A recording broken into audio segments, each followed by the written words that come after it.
yang mudah, karena kita menghadapi anak tidaklah mudah. Apa yang harus kami berikan kepada anak-anak? Bagaimana cara mendidik anak yang baik? Bagaimana mengasuh yang baik? Apa yang harus disampaikan? Nah, rumah interaktif Gemilang ini memberikan solusi berupa kegiatan-kegiatan yang dapat diberikan kepada orang tua dan anak untuk dilaksanakan di rumah. Next.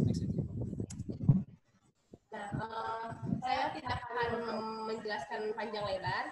Mungkin saya insya Allah slide-nya akan di-share juga di grup WhatsApp.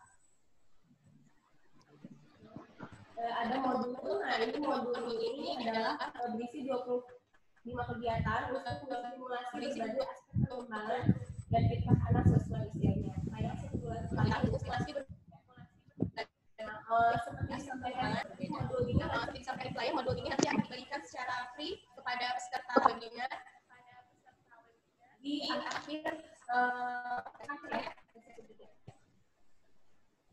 Next.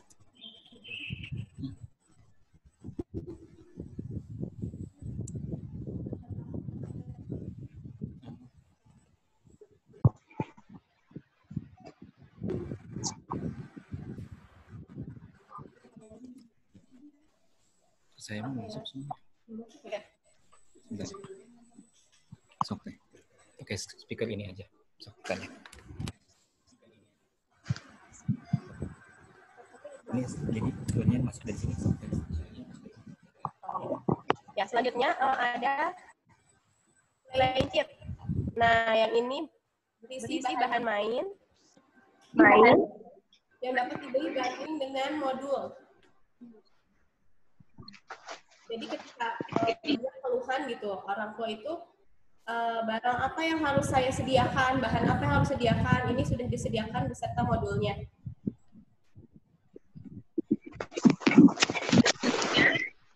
Ada membaca nyaring, kegiatan ini akan disampaikan secara online, beberapa kali dalam 1 bulan, sekaligus jawab pertanyaan orang tua yang mungkin kesulitan memberikan membaca atau membacakan kisah kepada Ananda. Yang selanjutnya ada kegiatan. Nah, kali ini adalah tunjang untuk ayah bunda, sehingga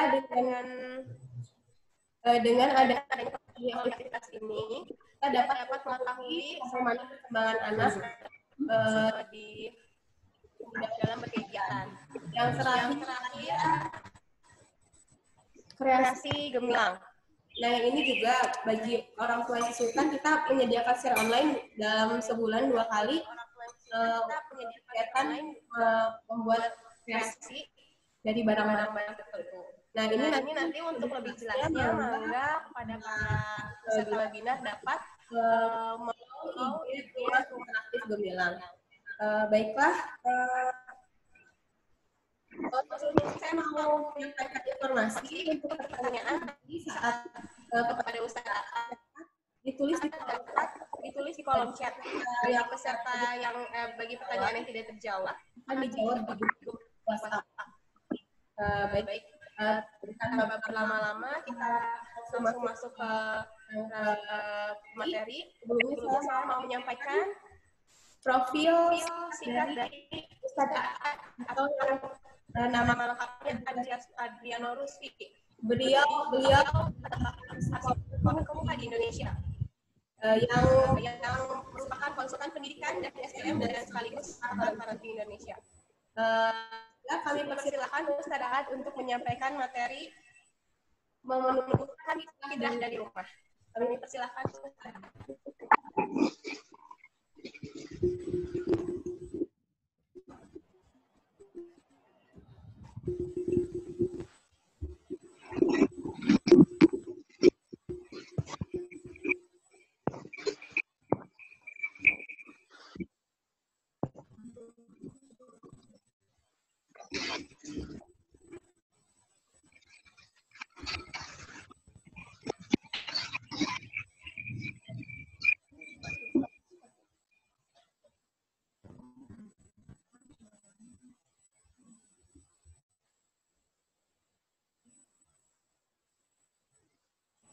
Coba teh, persilahkan sekali lagi Ustaz Aad.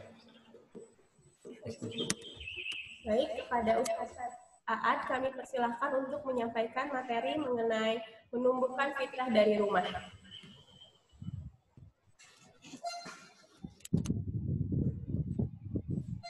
Baik, terima kasih. Suara saya kedengeran ya?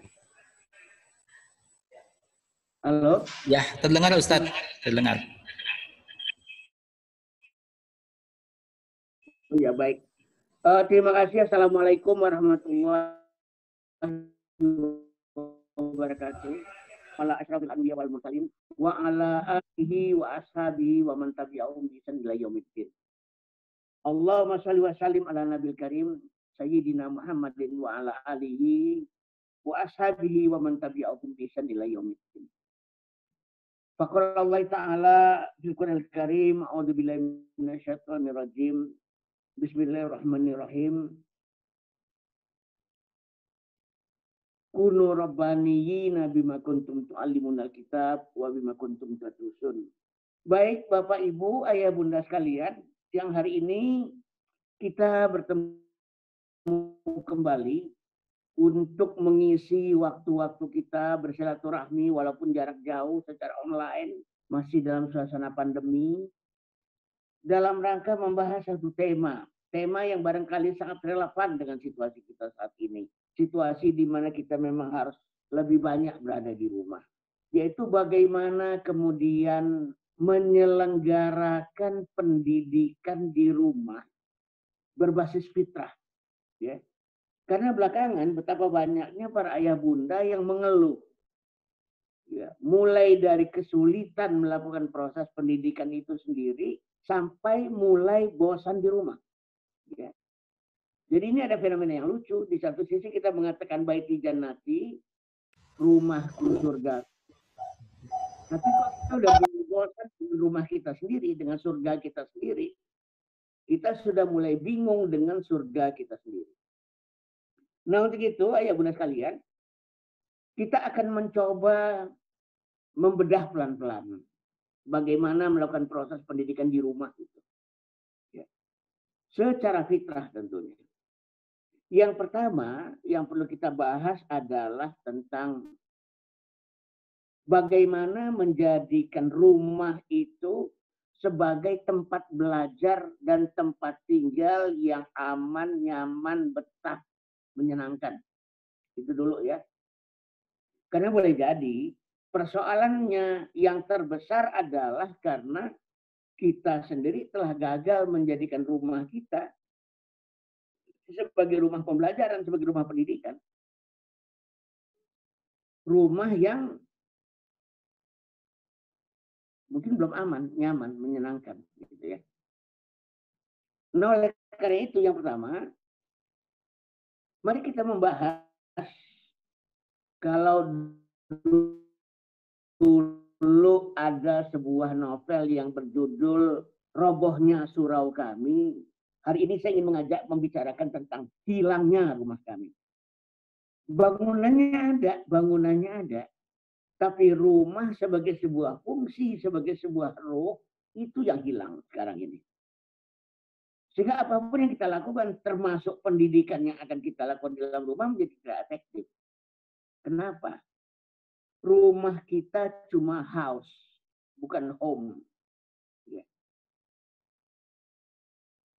Ini problem yang pertama yang mesti kita atasi kalau kita ingin mendidik di dalam rumah. Dia harus dijadikan home. Bukan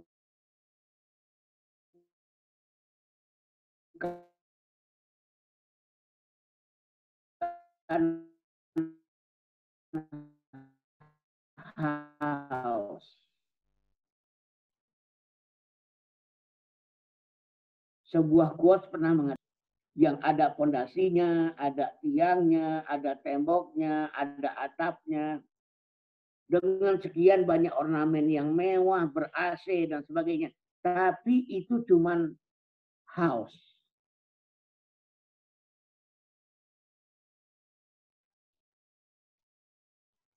Tidak ada pembelajaran yang bisa kita lakukan dalam rumah, maka bisakah kita memindahkan dari house kepada home.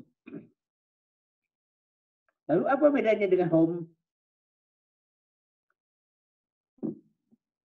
Home adalah rumah yang bernyawa. Home adalah rumah yang punya ruh. Home adalah rumah yang hidup. Ya. Yang aman, nyaman, hangat, betah. Ya. Kalau ini yang terjadi, maka dia udah jadi home. Tapi semewah apapun sebuah rumah, dia baru disebut house. Kalau tidak ada suasana aman, nyaman, hangat, betah. Nah, begitu. Ya.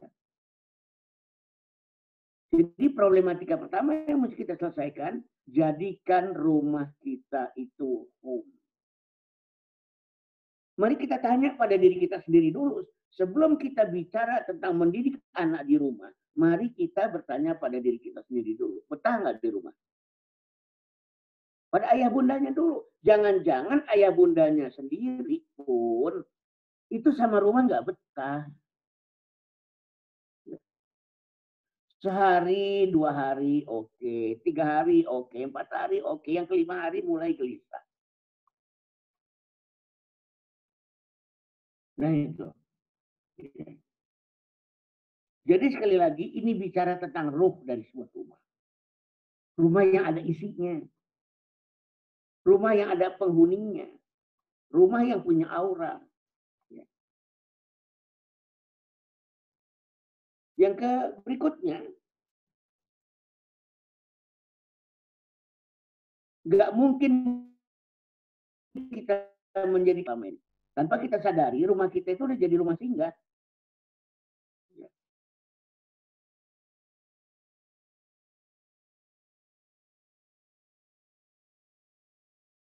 Ya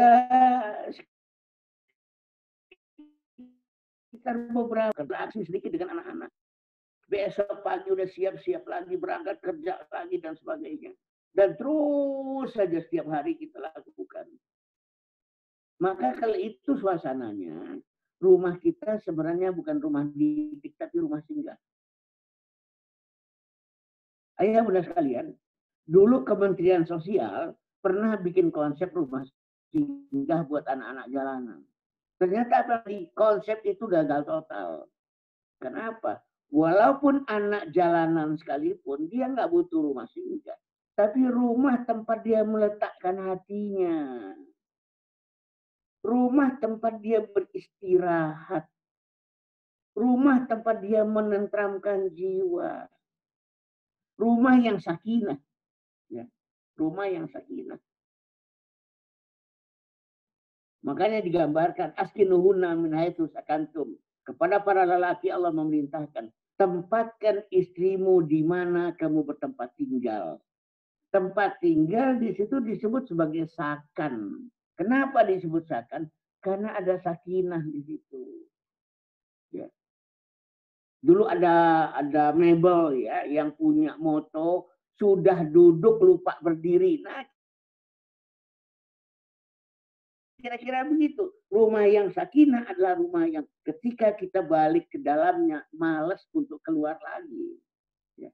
Nah, setiap kali kita keluar kepengen buru-buru balik ke dalamnya. Itu namanya rumah yang sakinah. Karena jika tidak, dia cuma rumah singgah. Rumah singgah tidak bisa terjadi proses pendidikan di rumah singgah itu. Bagaimana anak-anak akan betah kalau orang tuanya sendiri sebenarnya, sejujurnya, tidak betah di rumah itu.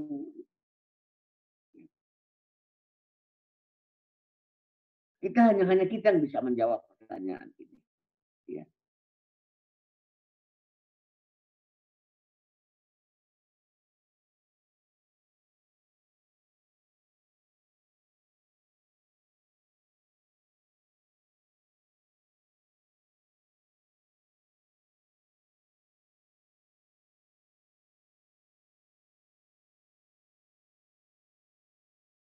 4 anak tampil manis, 4 anak tampil sopan, anak tampil makan. Rumah udah dijadikan etalase.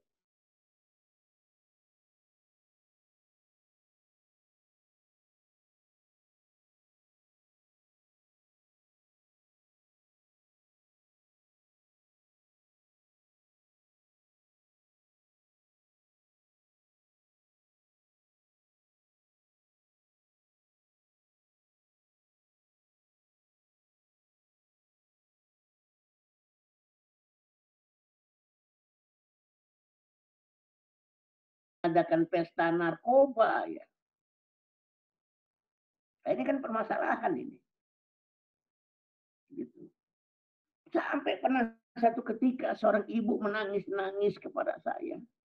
Ustadz, apakah anak saya munafik Ustadz? Loh kenapa Bu kok tega manggil anak munafik Bu? Ya Allah Ustadz. Di mata kami dia adalah ajib ibadah Ustaz. Sekarang dia ditahan gara-gara tawuran Ustaz. Loh saya bilang bukan karena dia anak munafik.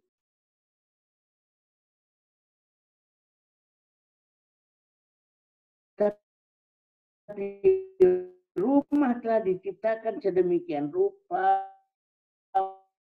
menjadi akan ada pembelajaran dan pendidikan yang menyenangkan di dalamnya. Kadang-kadang saya sedih, sekitar 1,5 tahun yang lalu, seorang ayah membawa anaknya ke saya. Anaknya ini nggak lulus-lulus S1-nya di Unpad. Manajemen. Begitu anaknya dibawa ke saya ke Masjid Salman, saya lihat anaknya sopan, santun, terkendali, terukur, tenang, tertib, teliti.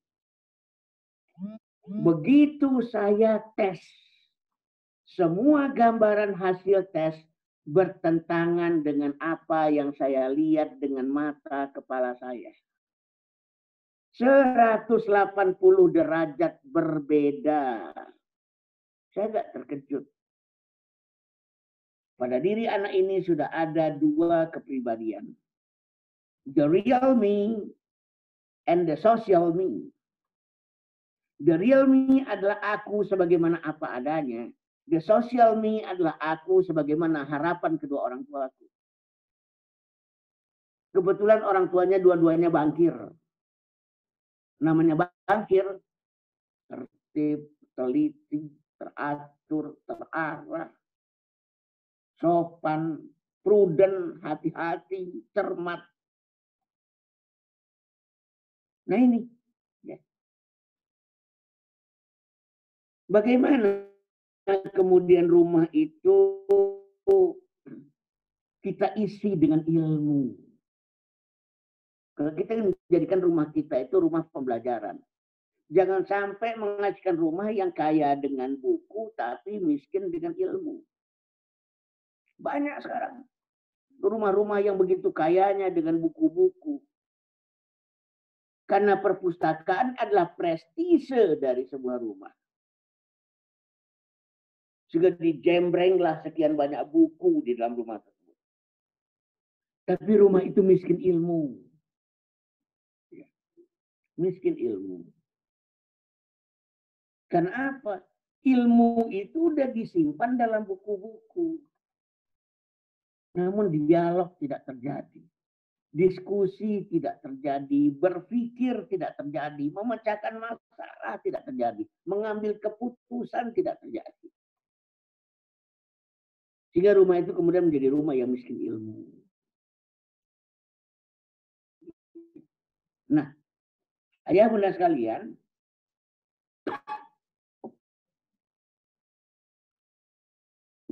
maka hal yang pertama yang harus kita lakukan agar kita bisa mendidik di dalam rumah sesuai dengan fitrah adalah kembalikan rumah kita.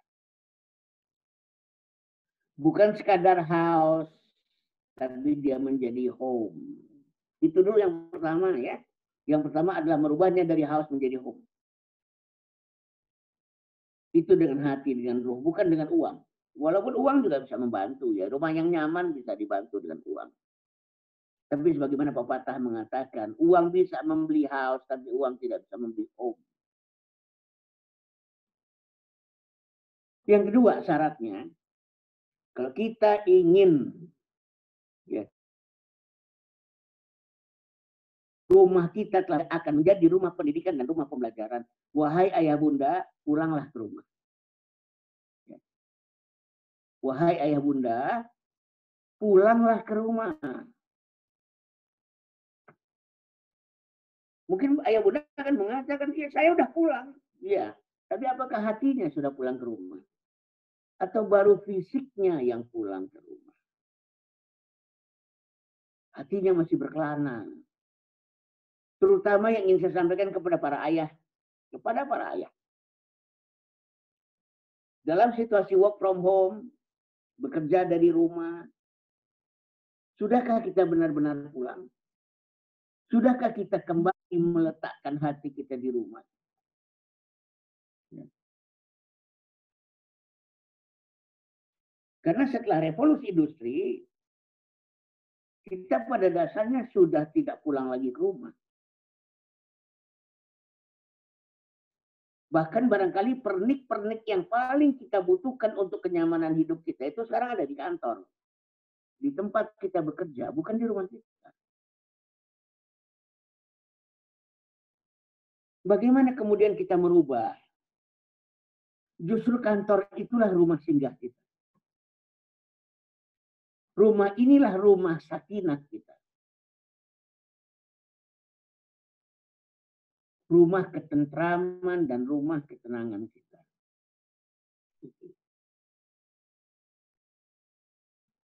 Mari kita bangun. Mari kita bangun. Kita bisa mengecek pada diri kita sendiri, terutama barangkali bagi para ayah yang banyak jalan ya. Kalau mereka masih menganggap sebagus-bagusnya kamar hotel tetap lebih pules tidur di kamar kita sendiri, berarti dia hatinya pulang ke rumah. Tapi kalau kemudian dia merasa nginep di hotel lebih nyaman, tidur di kamar hotel lebih pules deh. Ya. Maka pada saat itu hatinya belum pulang ke rumah. Ini hanya kita sendiri loh yang bisa menjawab ya. Hanya kita sendiri yang bisa menjawab. Saya ingin bicara prakondisi dulu. Prakondisi. Sebelum kita bicara bagaimana mendidik anak di rumah secara fitrah, maka kondisikan dulu rumah kita menjadi home. Dan kita sendiri sebagai ayah bunda memang benar-benar pulang ke rumah. Apa sih ciri pulang? Pulang itu dicirikan dengan rindu. Ya, pulang itu dicirikan dengan rindu. Sama kayak pulang kampung. Ya walaupun lebaran kemarin kita nggak pulang kampung ya. Tapi inti dari pulang kampung pun sama, rindu. Sampai kita rela ngantri macet berjam-jam. Jakarta, Jogja yang biasanya 12 jam tembus gitu ya. Cuma gara-gara macet yang diakibatkan semua orang pengen pulang kampung ke Jogja. Lalu 36 jam, tapi kita jalani 36 jam itu. Karena apa? Kita rindu. Makna dari pulang yang disebut dengan pulang adalah kerinduan. Di dalam Al-Quran, Allah menyapa orang-orang yang beriman.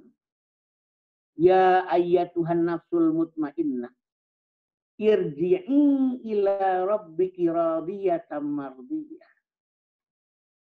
Fadkhuli fi ibadi wadkhuli jannati. Wahai jiwa yang tentram, pulanglah.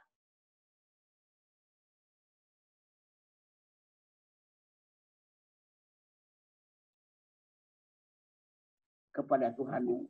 Digunakan kata Rabbiki, kepada Tuhanmu. Radiyatan mardiyah, dalam keadaan diridhoi dan meridhoi. irji'i, pulanglah, kembalilah. Sama dengan rumah kita. Disebut pulang kalau kita punya kerinduan terhadap.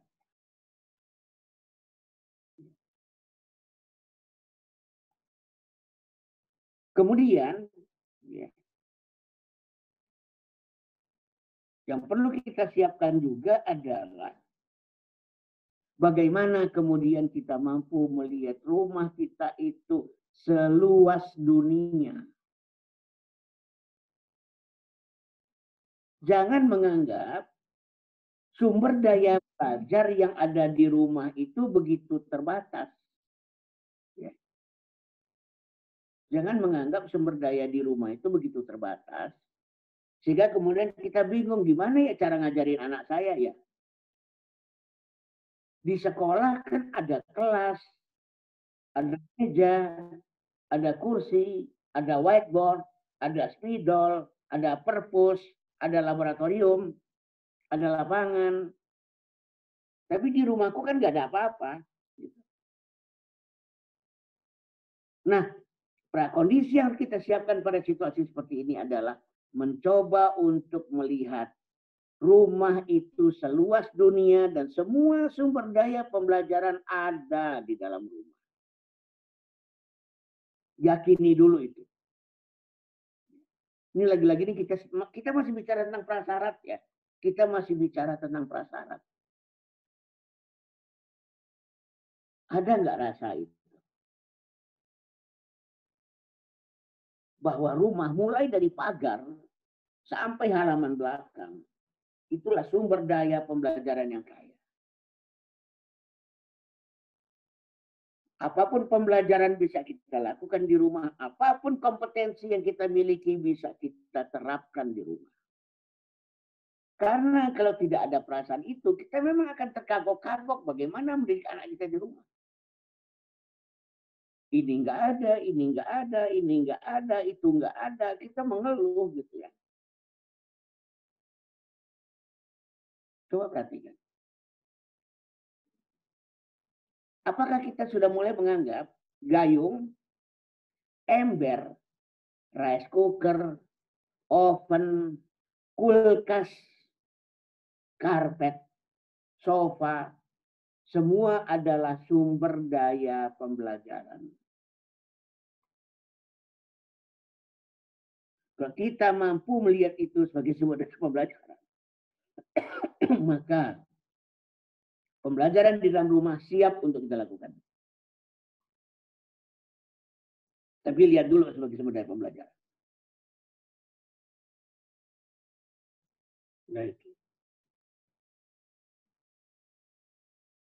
Saya lanjutkan. Jadi apa itu pembelajaran dan pendidikan di rumah? Pada dasarnya pendidikan di rumah adalah sebuah upaya untuk mengembalikan esensi pendidikan ke dalam rumah. Upaya untuk mengembalikan esensi pendidikan dalam rumah dengan mengoptimalisasi tanggung jawab dan peran ayah bunda. Itu yang pertama kali. Optimalisasi tanggung jawab dan peran ayah bunda. Mendidik di rumah itu bukan dengan cara mengundang guru-guru ke rumah. Bukan dengan cara memanfaatkan televisi dan sebagainya. Dengan menyewa guru les dan sebagainya. Tapi pertama, pendidikan di rumah adalah upaya untuk optimalisasi tanggung jawab dan peran ayah bunda. Itu dulu. Ya. Optimalisasi tanggung jawab dan peran ayah bunda. Melalui pengelolaan fitrah-fitrahnya. Fitrah ayah bunda itu ada 3. Dan fitrah anak juga sama. Fitrah manusia itu ada 3. Fitrah naluri, fitrah potensi, fitrah nurani. Ya. Ini modalitasnya nanti dalam didik. Pertama naluri, yang kedua potensi, yang ketiga nurani. Karena isi fitrah manusia itu 3 itu. Dan dengan 3 itu nanti kita didik anak-anak kita. Dengan naluri ke ayah bundaan, naluri kemanusiaan, dengan potensi-potensi ke ayah bundaan, dan potensi-potensi anak kita, serta dengan nurani ke ayah bundaan dan nurani anak kita. Inilah yang disebut dengan pendidikan berbasis fitrah. Karena terkelola 3 sumber fitrah itu.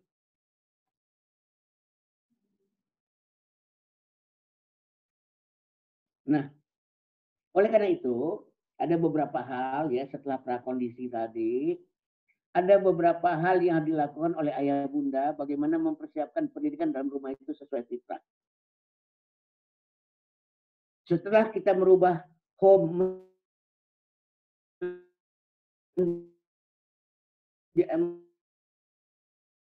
dari house nyaman, hangat, betah, interaktif ya. Kemudian yang dilakukan berikutnya adalah tolong ayah jadi kepala sekolah ya. Bunda jadi guru.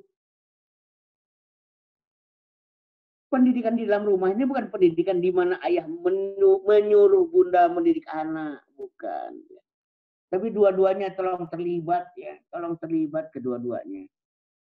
Ayahnya menjadi kepala sekolahnya, bundanya menjadi guru. Bukan hanya bunda, dua-duanya. Sebagai kepala sekolah tentunya tidak perlu turun tangan day to day dalam mendidik. Tapi arah pendidikan, visi pendidikan, misi pendidikan, haluan pendidikan, arah pendidikan, kompas pendidikan. Ini yang perlu disiapkan oleh seorang ayah. Bukan tiap hari turun tangan. Urusan turun tangan itu urusan guru. Dan itu urusan bundanya. Tapi peran kepala sekolah ini loh. Ya. Kalau nggak jalan. Kalau kita berbicara pendidikan di dalam rumah, bicara tentang bunda mendidik anak, ayahnya nggak tahu kemana, nggak akan jalan. Bunda mendayung, tapi kalau nahkodanya nggak ada, mau didayung kemana? Capek mendayung itu capek luar biasa, tetapi nggak tahu mau dibawa kemana, kompasnya nggak ada, petanya nggak ada. Bunda udah capek mensuplai batu kali, batu bata, genteng, besi, semen, pasir, kapur, cat. Tapi arsiteknya nggak ada. Ya cuma jadi toko bahan bangunan nantinya anak-anak kita itu. Karena nggak ada arsiteknya. Karena ayahnya nggak terlibat. Bundanya asik mensuplai tepung, gula, mentega, telur. Tapi kokinya nggak ada yang bikin resep. Akhirnya cuma kumpulan bahan makanan. Nggak pernah bisa jadi brownies kukus, nggak bisa menjadi bolu gulung, nggak pernah bisa menjadi bika ambon. Bundanya mensuplai do, re, mi, fa, sol, la, si, dana, da, setengah. Tapi ayahnya nggak hadir sebagai arranger, sebagai konduktor. Akibatnya cuma jadi 7 nada, nggak bisa berubah jadi lagu. Bundanya udah capek mengajarkan A, B, C, D, E, F, G, H, I, J, K, L, M, N, sampai Z. Tapi ayahnya tidak menjadi pujangga. Sehingga huruf tidak menjadi kata-kata, tidak menjadi kalimat-kalimat, tidak menjadi alinea, dan alinea tidak menjadi tulisan, tulisan tidak menjadi buku. Jadi itu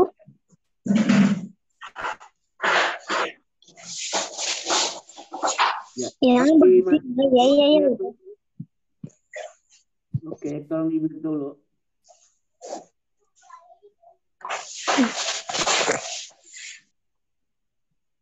Oke, kita lanjutkan.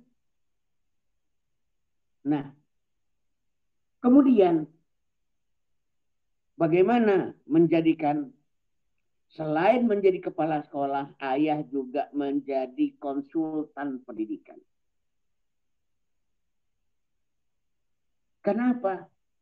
Karena ayah tidak terlibat dalam sehari-hari.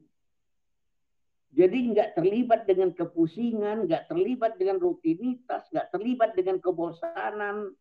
Dan ayah punya sekian banyak pengalaman di luar sana. Dan itu semua yang dia miliki bisa dia jadikan modal untuk menjadi konsultan bagi bunda, bagi istrinya sendiri. Kalau ada masalah dalam pendidikan, gimana bagusnya? Apa yang bisa dilakukan? Tapi tentunya sebagai konsultan, dia harus memiliki kelebihan ilmu dan pengalaman dibandingkan bunda.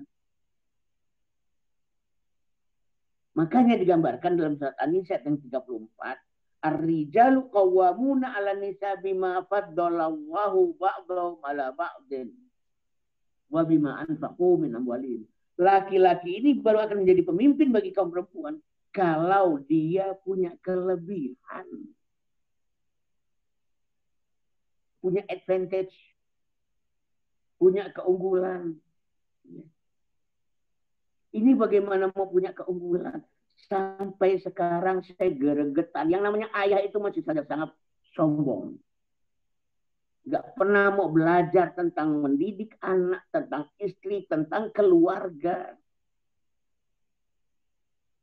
Ilmu yang wajib padahal menurut ajaran Islam fardu ain. Tetap ayah dengan kekeras kepalaannya nggak mau tahu. Ini urusan bunda, bunda yang ngerti, terserah bunda, terserah bunda, terserah bunda. Udah panik pusing tujuh keliling bundanya di dalam mengelola anak-anaknya dan ayahnya mengatakan terserah bunda. Dan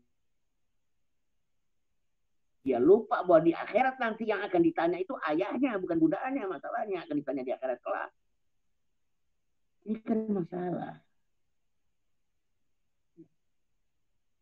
Jadi kalau kita ingin pendidikan di rumah sesuai fitrah, sesudah kita mempersiapkan rumah kita menjadi sesuatu yang homey, home bukan house, tolonglah ya bunda ya dua-duanya terlibat lah. Mana ayahnya ini? Tadi malam saya berdiskusi, kemarin sore saya berdiskusi dengan seorang psikolog senior yang begitu mengeluhnya. Dia berhadapan dengan beberapa kasus. Di antaranya ada seorang anak hafal 30 juz, tapi incest dengan adik-adiknya. Melakukan hubungan badan dengan adik kandung. Lalu dia bilang sama saya, bagaimana tuh bang tentang pendidikan akil balik? Parah bang sekarang kondisinya bang. Gitu. Lalu saya katakan tentang balik yang terlalu cepat itu disebabkan karena pola asuh dan ketidakhadiran ayah. Karena penelitian membuktikan ayah yang tidak hadir menyebabkan anak mengalami early puberty, pubernya kecepatan. Lalu psikolog senior ini terkenal ya secara nasional. Dia mengatakan, iya bang, rasanya pengen aku jedutin aja anak itu ke kepala bapaknya. Gitu. Pengen aku jedutin bang, istilahnya itu ya, dijedutin ke kepala bapaknya. Saya bilang nggak tahu lah, saya juga kadang-kadang udah bingung bagaimana mengingatkan para ayah ini.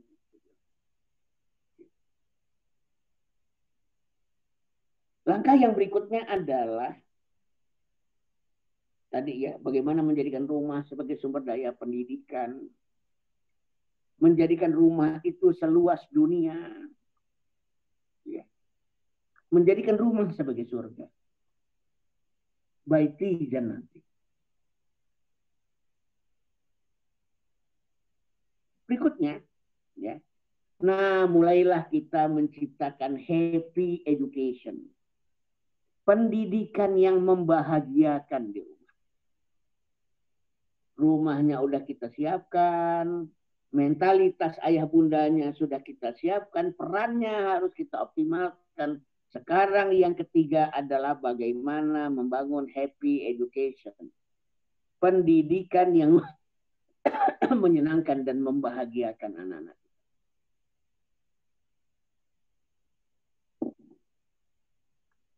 Apa yang bisa kita lakukan untuk menciptakan happy education itu? Pertama, nikmati.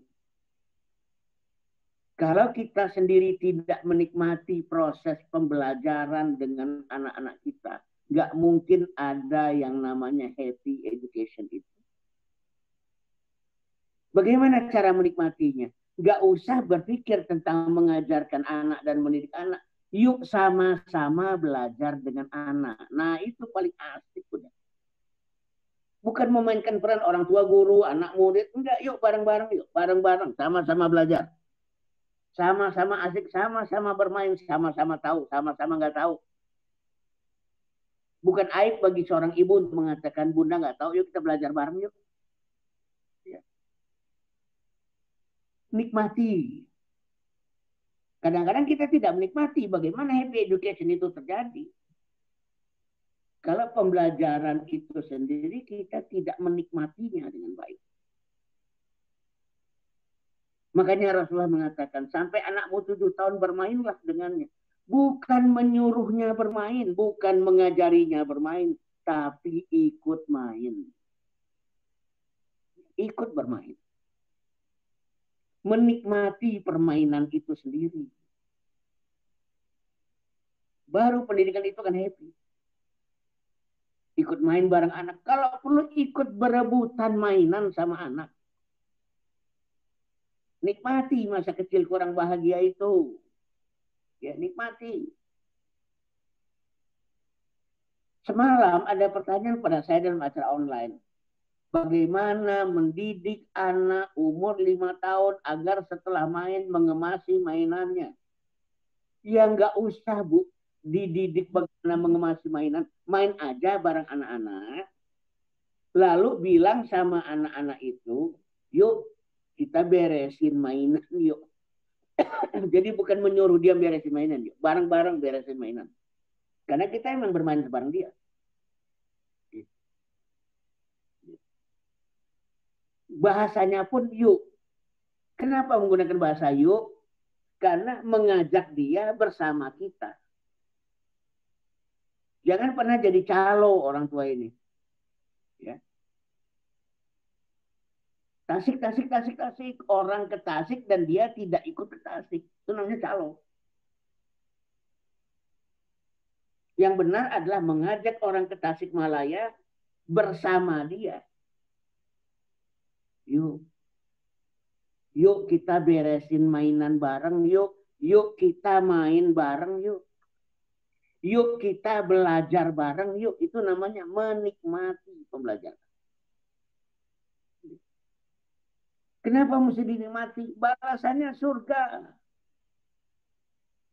Pendidikan ini balasannya surga.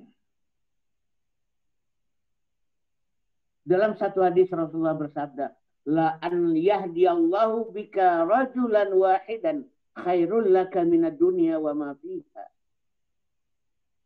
Seandainya Allah memberikan hidayah kepada seseorang lewat pendidikanmu, lewat dakwahmu, itu lebih baik bagi kalian daripada dunia dan seluruh isinya. Khairul laka minad dunya wa ma fiha. Kita didik anak kita berdoa. Setiap kali dia berdoa, dia dapat pahala dan kita dapat pahala. Kita didik anak kita sholat. Setiap kali dia sholat, dia berpahala dan kita pun berpahala.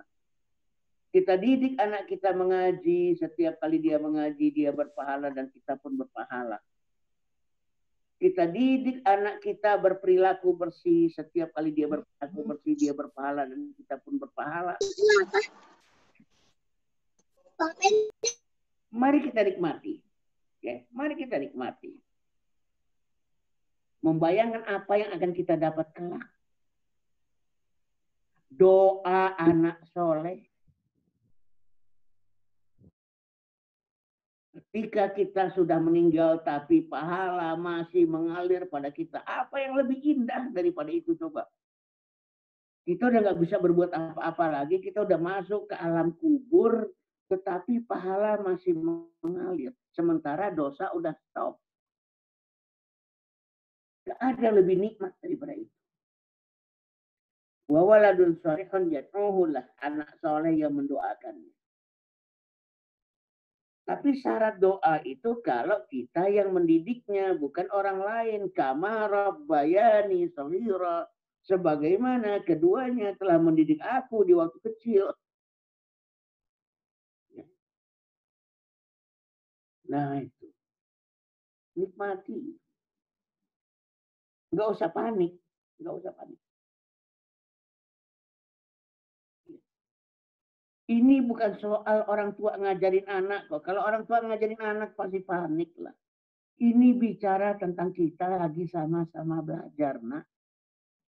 Bunda juga belum tentu tahu loh. Ayah juga belum tentu tahu loh. Mungkin kalian lebih paham loh daripada ayah. Kamu lebih tahu loh daripada bunda. Ya. Nah begitu. Yang kedua, meyakini kalau happy education, pendidikan yang membahagiakan itu, baru akan terjadi kalau ada keyakinan ayah bunda adalah pendidik terbaik. Nggak ada yang lebih baik daripada ayah bunda. Nggak ada yang lebih hebat daripada ayah bunda. Nggak ada yang lebih kompeten daripada ayah bunda. Siapapun itu. Kalau bicara tentang mendidik anak kandung kita sendiri, nggak ada yang lebih hebat daripada kita. Kalau mendidik orang lain, lain cerita. Tetap orang tuanya yang lebih baik mendidik anaknya daripada kita. Dan untuk mendidik anak kita sendiri, kita yang terbaik. Ya. Sehingga ada yang bertanya pada saya ini bodoh. Boleh nggak pendidikan anak saya itu saya serahkan aja sama yang pintar-pintar? Dia bilang enggak, tetap orang tuanya yang terbaik. Saya ini nggak ngerti agama. Bisa nggak sih anak saya itu dididik oleh orang-orang yang ngerti agama aja deh, bukan saya? Enggak, saya bilang orang tuanya tetap yang terbaik. Akhlak saya ini kurang bagus loh. Perilaku saya ini kurang bagus loh. Bagaimana kalau saya serahkan aja anak saya itu kepada manusia-manusia, guru-guru yang soleh-soleh yang ada. Dan saya tetap mengatakan orang tua yang terbaik. Dia punya kapasitas-kapasitas untuk itu. Kenapa? Karena ketika Allah mengamanahi kita dengan anak, sebelumnya Allah telah menginstal dulu pada diri kita bagaimana cara mendidik anak tersebut. Hanya kepada orang tuanya, bukan pada orang lain. Kenapa? Karena mustahil bagi Allah menyerahkan amanah kepada yang tidak kompeten. Mustahil. Menyerahkan amanah kepada yang tidak kompeten namanya zalim. Allah nggak punya sifat zalim. Allah itu mengadil. Maka dia hanya akan memberikan amanah pendidikan, amanah berupa anak kepada yang bisa mendidik anak. Sebelumnya diinstal dulu. Makanya itu yang menyebabkan yang terbaik mendidik anak itu orang tuanya. 4 anak kita, 4 pula ilmu parenting yang Allah akan install, ilhamkan, hidayahkan pada orang tuanya. 10 anaknya, maka 10 juga ilmu mendidik anak yang Allah ilhamkan, hidayahkan, installkan kepada orang tuanya. Gak ada yang lebih hebat dari orang tua. Sehingga dengan begitu, ya, kita yakin, kita percaya diri, kita jadi pede bagaimana caranya mendidik anak-anak kita itu.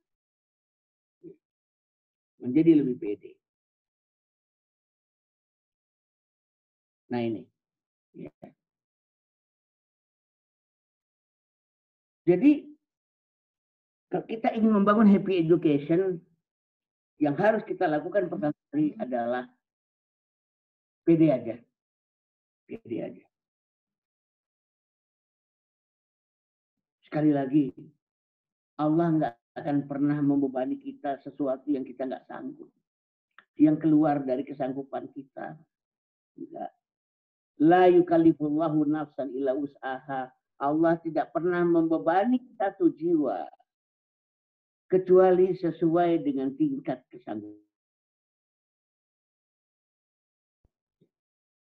Kemudian untuk happy education yang perlu dibangun adalah mendidik dan belajar. Mendidik dan belajar. Apa artinya?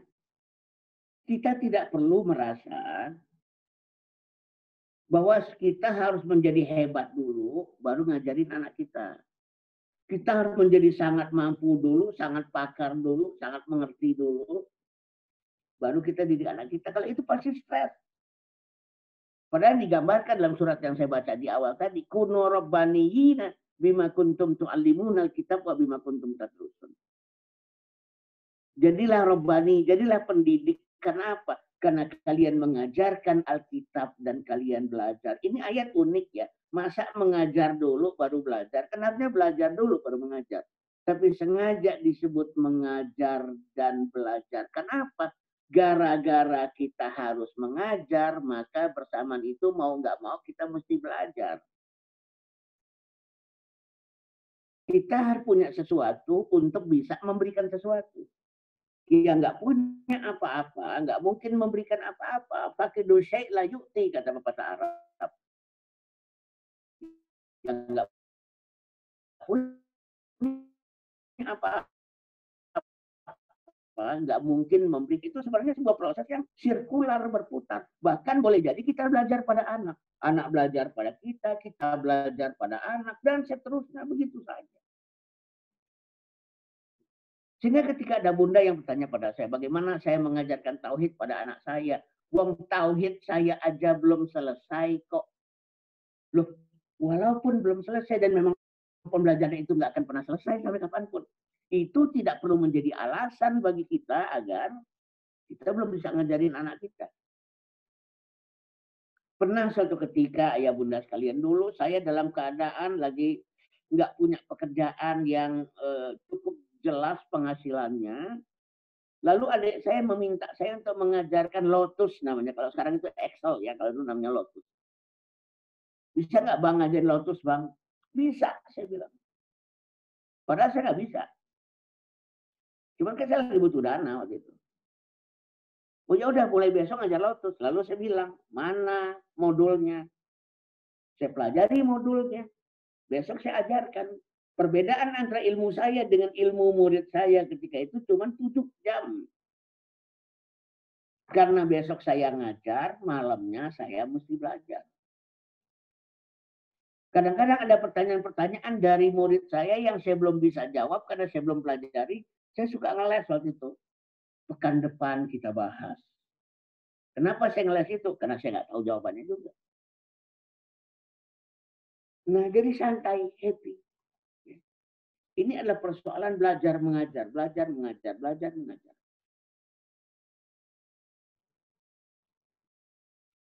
Bahkan digajarkan oleh Rasulullah, baligh anni walau ayat. Sampaikan daripadaku walaupun cuma 1 ayat. Gak perlu menguasai 1000 ayat untuk menyampaikan 1000 hadis ya.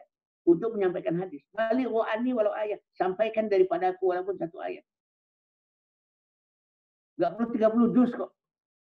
1 ayat sampaikan. Simple. Nggak tahu, ya bilang nggak tahu. Nggak perlu gengsi-gengsi juga sebenarnya untuk bilang nggak tahu itu. Nah gitu. Kita ini kan tinggal mengeluarkan kapasitas-kapasitas yang kita miliki.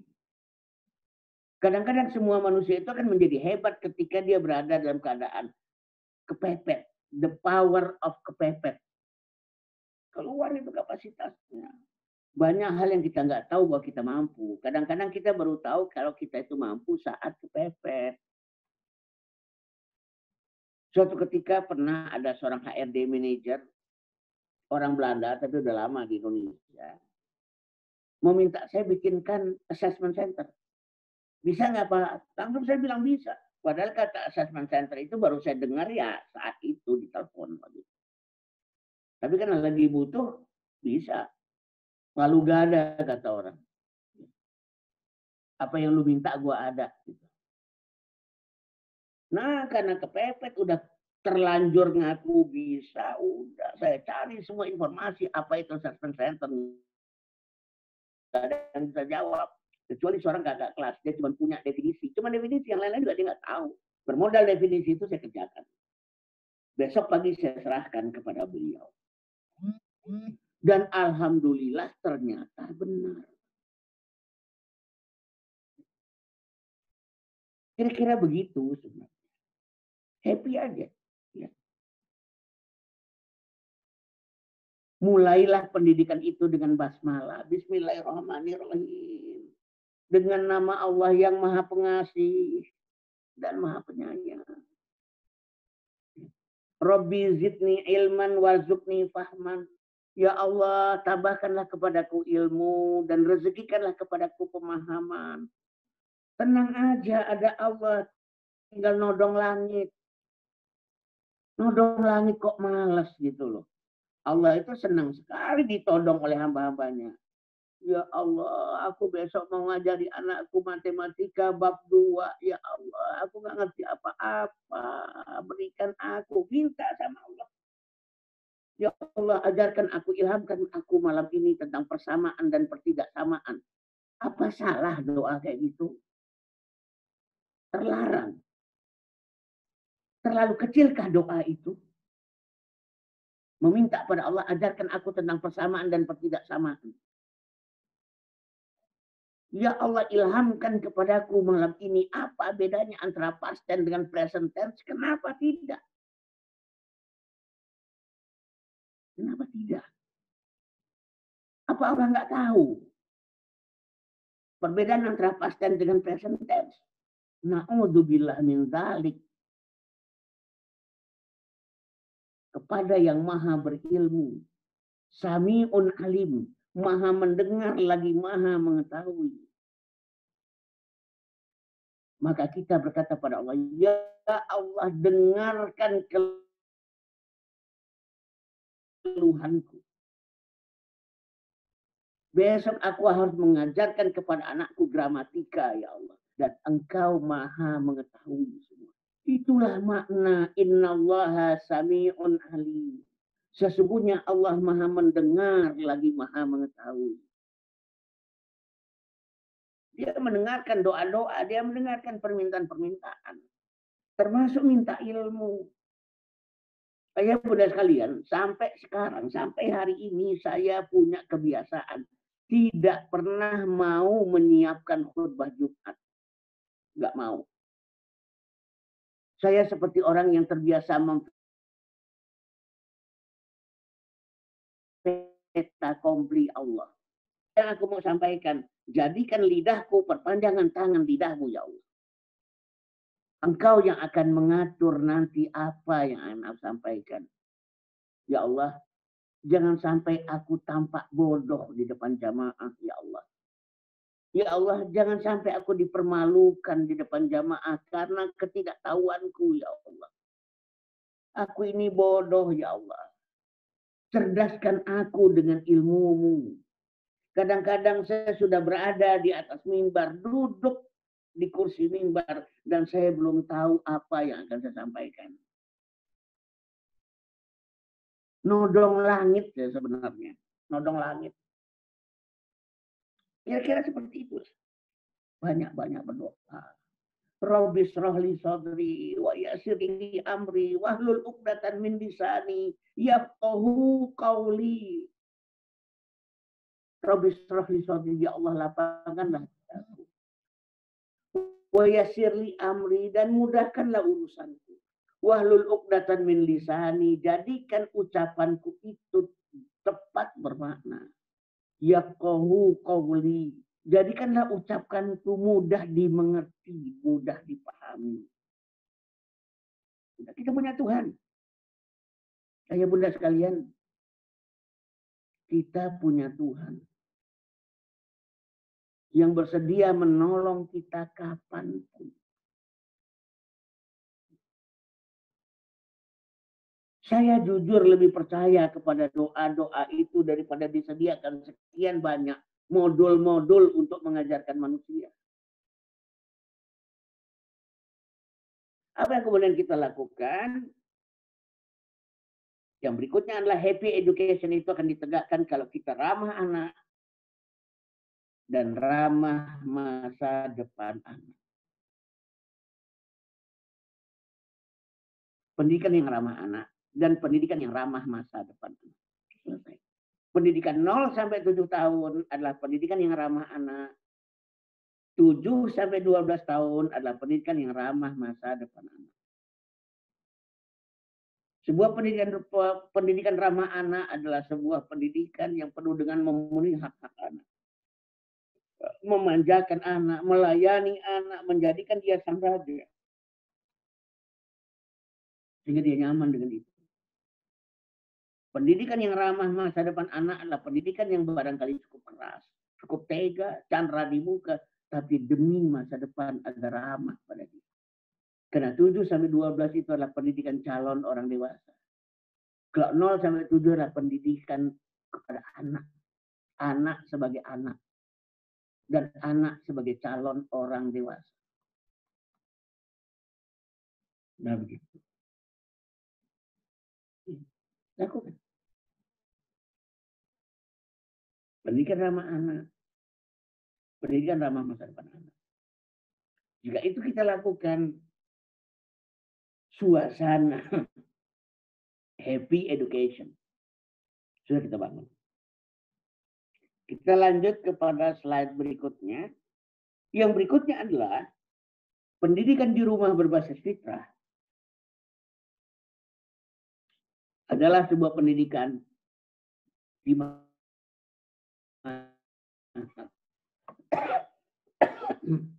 ayah bunda menjadikan dirinya sebagai pendidik.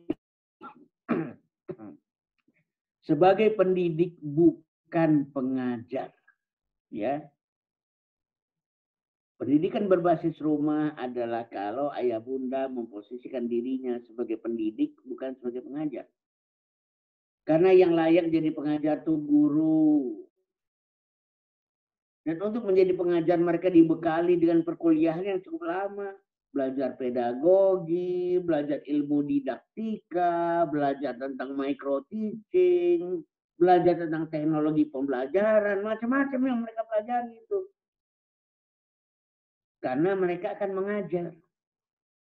Nah kita di rumah kalau kemudian kita mencoba menggantikan guru sama-sama menjadi pengajar, betapa stresnya. Belum tentu kita lulusan S1 pendidikan. Mungkin kita S1 arsitektur dan sebagainya.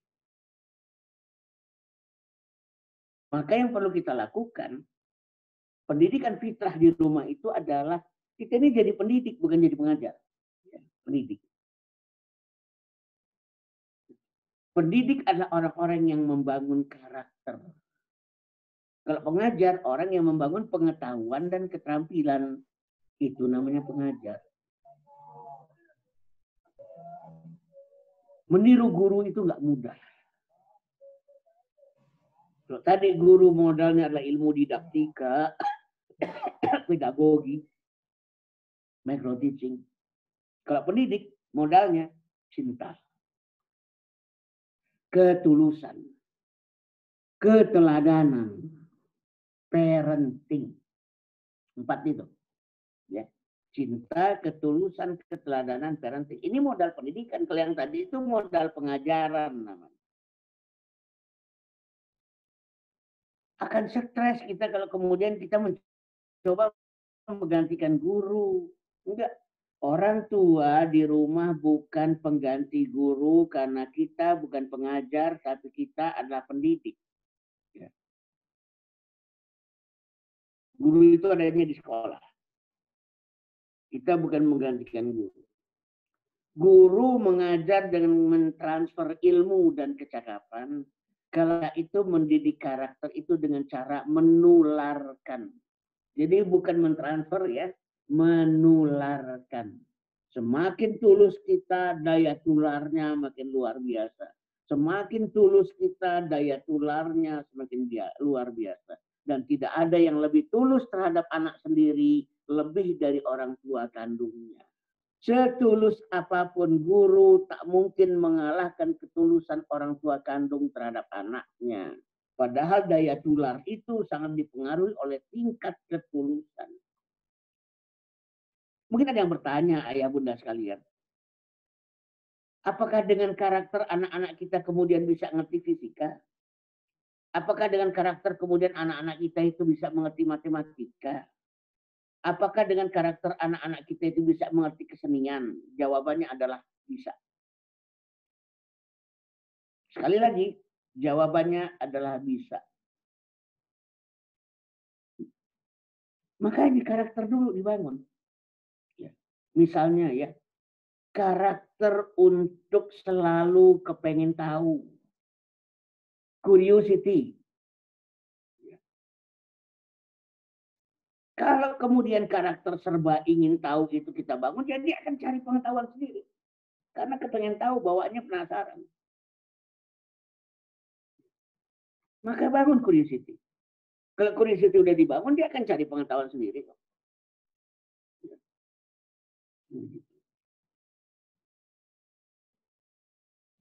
Bangun karakter kemampuan untuk memecahkan masalah.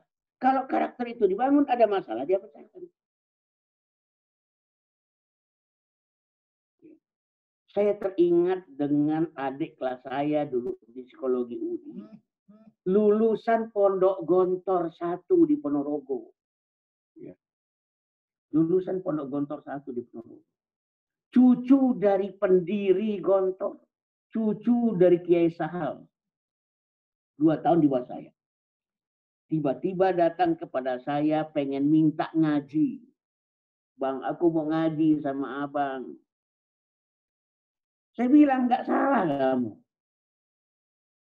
Masa lulusan pesantren hebat mau ngaji sama lulusan pesantren kilat? Saya bilang, nggak salah kamu. Saya bilang.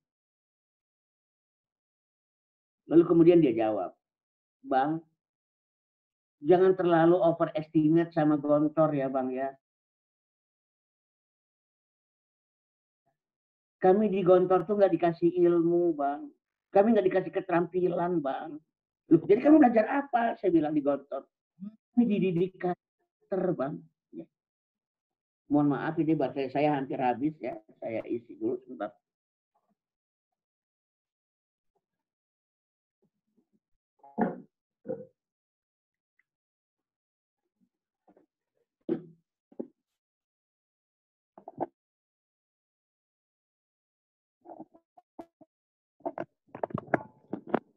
Saya lanjutkan ya. Jadi kami itu diajari karakter Bang.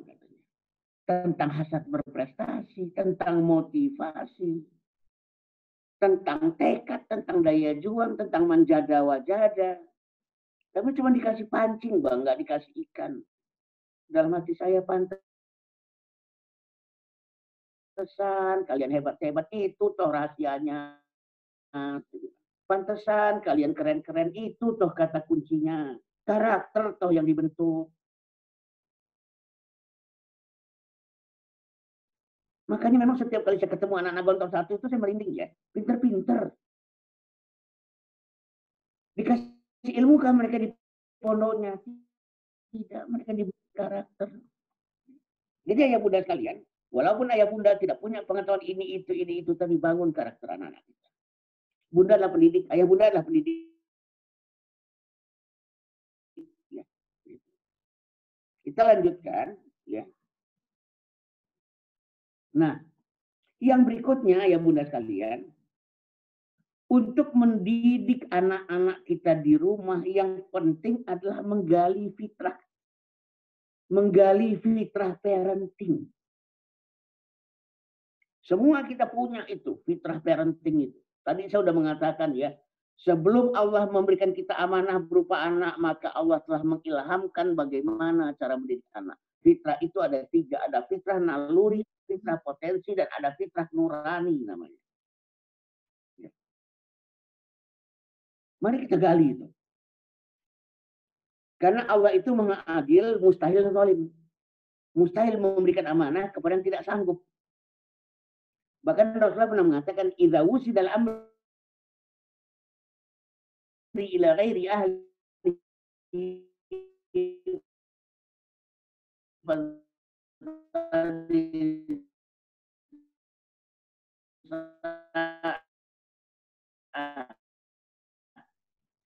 orang tua kompeten. Cuman kita malas menggalinya. Yang namanya amanah mas selalu bersama kompetensi. Allah nggak bosan-bosan memberikan hidayah kepada manusia. Sabbih isma rabbikal a'la alladzi khalaqa fasawwa walladzi qaddara fahada.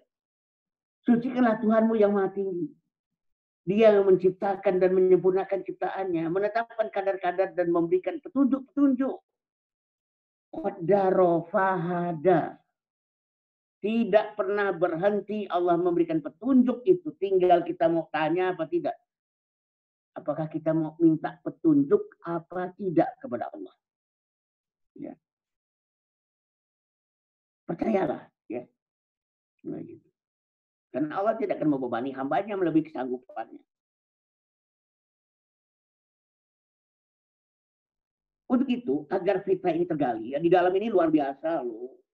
Bahkan saya mengatakan kepada teman-teman dokter, "Hei dokter, saat Allah menurunkan COVID-19, bersama itu pula Allah ilhamkan obatnya, formulanya, resepnya, vaksinnya. Allah ilhamkan.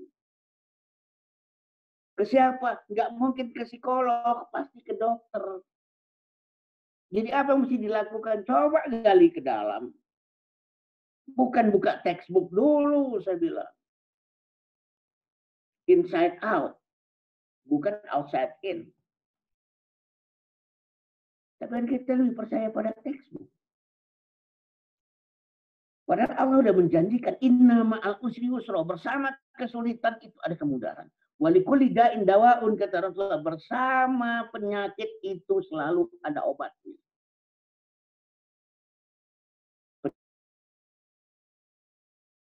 Penyakit dan obat itu bagaikan sepasang sayap nyamuk, di kiri penyakit, di kanan obat. Sudah adakah formula menangani COVID-19? Sudah ada sejak hari pertama COVID-19 itu hadir ke dunia. Kepada siapa Allah ilhamkan? Ya kepada kalangan medis. Bukan kepada psikolog. Bukan kepada insinyur. Kenapa nggak digali ke dalam? Sama juga dengan pendidik anak-anak kita. Maka oleh karena itu ayah bunda sekalian, untuk bisa menggali fitrah-fitrah parenting itu, belajarlah sok tahu. Dan belajarlah sok mampu. Sebenarnya kata sok ini berlebihan, karena sebenarnya kita memang tahu, sebenarnya kita memang mampu. Makanya salah satu doktrin saya seringkali mengatakan, sok tahulah karena Anda tahu. Sok mampulah karena sebenarnya Anda mampu. Anda nggak sadar aja kalau Anda nggak mampu. Anda nggak sadar aja kalau Anda nggak tahu. Kurang sok. Nah, kalau bahasa saya begitu ya, kurang sok. Apa yang dimiliki oleh orang sok tahu dan sok mampu? Dia nggak banyak nanya. Mencoba menggali ke dalam. Menggali fitrah, menggali fitrah, menggali fitrah. Saya juga mengajarkan kok. Malu bertanya memang sesat di jalan, tapi kalau belum apa-apa nanya tuh malu-maluin. Ya. Dikit-dikit nanya, malu-maluin. Kayak kita bodoh-bodoh amat sih. Doktrin lain saya juga mengatakan bahwa sedikit gengsilah bertanya pada manusia agar tidak kelihatan bego-bego amat, tapi bertanyalah kepada Tuhanmu seperti makhluk yang paling bego di muka bumi. Seperti makhluk yang paling bego di muka bumi.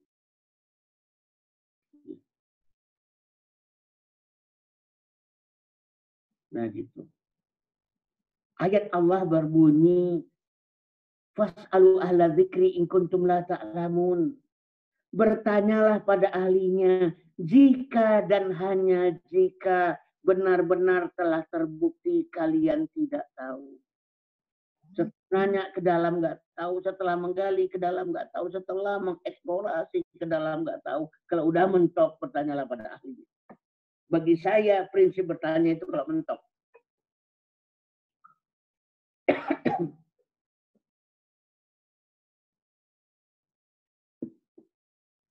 Ayah bunda sekalian, saya ingin menyampaikan, kalau belum mentok jangan nanya. Kalau belum kepetok jangan tanya. Jangan hina Tuhan kita, please. Allah udah ngasih banyak kok. Kok terlalu cepat kita mengatakan aku nggak tahu. Terlalu cepat mengatakan aku tak mengerti. Terlalu cepat mengatakan aku tak bisa. Bertanyalah pada ahlinya. Jika kamu memang telah kepentok nggak tahu. Setelah berjuang berkali-kali menggali ke dalam fitrah manusia. Dan ternyata memang kita nggak tahu. Ya sudah, kalau udah begitu tanyalah pada ahli. Ini prinsipnya ya. Sehingga dengan sok tahu dan sok mampu itu kita memaksa diri kita untuk menjadi tahu dan mampu. Karena sebenarnya subhanallah kita ini tahu banyak. Mampu banyak.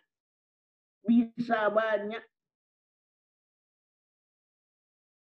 Tapi kita menganggap Tuhan tidak memberi apa-apa buat kita. Nggak dosa itu perasaan seperti itu. Seakan-akan nggak bantu Allah sama kita. Allah biarkan kita. Berdosa perasaan itu. Merasa nggak bisa apa-apa itu perasaan dosa. Ayo udah sekalian. Lalu tadi yang saya katakan berdoalah dan meminta kepada Allah dengan sungguh-sungguh. Ya Allah berikan aku solusi ya Allah. Ajarkan aku kosakata ya Allah. Cerewetlah meminta kepada Allah. Mintalah kepada Allah hal-hal yang paling sepele sekalipun. Pernah saya bertanya kepada para mahasiswa, hai mahasiswa, pernah nggak sih kalian mengalami dalam hidup kalian? Kalian lagi ujian soal nomor 1, kalian nggak bisa jawab. Lalu kalian tanya pada Tuhan kalian, ya Allah, soal nomor 1 jawabannya apa, ya Allah. Ternyata para mahasiswa kita nggak satu pun pernah bertanya pada Tuhannya untuk menjawab soal-soal ujian. Padahal saya katakan, kalau toh ada nyontek yang halal, maka nyontek yang halal itu nyontek kepada Allah. Minta bocoran kepada Allah. Itu adalah meminta bocoran yang halal. Banyak-banyaklah berdoa. Apapun. Yas'aluhu man fis samawati wal ardi kulla yawmin huwa fi sya'nin, kata Allah dalam surat Ar-Rahman. Meminta kepada Allah apa-apa yang ada di langit dan di bumi. Setiap saat dia dalam keadaan sibuk. Dan dia senang banget disibukin. Suka dia disibukin. Suka dia dicerewetin. Suka dia direwelin. Ya. Tapi memang betul ayah bunda sekalian. Kecerewetan itu sangat tergantung dengan kedekatan. Kalau kita kurang dekat dengan Allah. Memang banyak sungkannya. Tanda orang yang banyak sungkan meminta kepada Tuhannya adalah bukti bahwa dia tidak dekat dengan Tuhan. Ya. Kalau orang begitu sedikitnya, begitu minimnya, begitu minimalisnya meminta kepada Tuhannya, pertanda bahwa dia memang nggak dekat sama Tuhan. Memang meminta itu membutuhkan kedekatan, maka mari lakukan taqarrub ila Allah, pendekatan diri kepada Allah. Karena kalau udah dekat kita cerewet kok sebenarnya. Nah Allah senang banget dicerewetin sama hamba-hambanya itu. Kalau nggak dekat jangankan minta, minjem pun kita sungkan. Barangkali ya bunda sering mengalami peristiwa minjem duit sangat dekat, pasti yang dekat. Walaupun yang nggak dekat itu jauh lebih kaya raya daripada yang dekat, kita tetap lebih berani minjem duit sama yang dekat. Kedekatan mempengaruhi permintaan, permohonan. Tanyalah, ya Allah anakku hari ini tantrum ya Allah. Sebelum aku bertanya kepada seorang psikolog, aku bertanya padamu. Ya Allah, barusan anakku guling-gulingan di mall. Karena permintaannya aku nggak penuhi. Sampai aku malu dengan pengunjung, ya Allah. Sampai ada pengunjung yang melototin aku lama, ya Allah. Ceritakan sama Allah, ceritakan. Sampai saat pengunjung berbaju biru, berkacamata, melototi aku, sampaikan.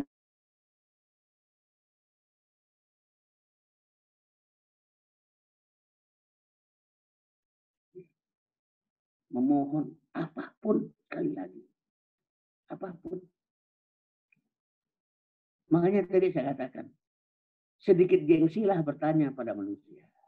Biar nggak kelihatan bego-bego amat. Tapi bertanyalah pada Tuhanmu seperti hamba yang paling bodoh di alam semesta ini. Semua ditanyain gitu loh. Seakan-akan nggak ngerti apa-apa. Berhadapan dengan Allah, jadilah jadi manusia yang tidak mengerti apa-apa. Berhadapan dengan manusia, jadilah manusia yang sedikit sok tahu. Nah, sehingga fitrah-fitrah kita itu keluar.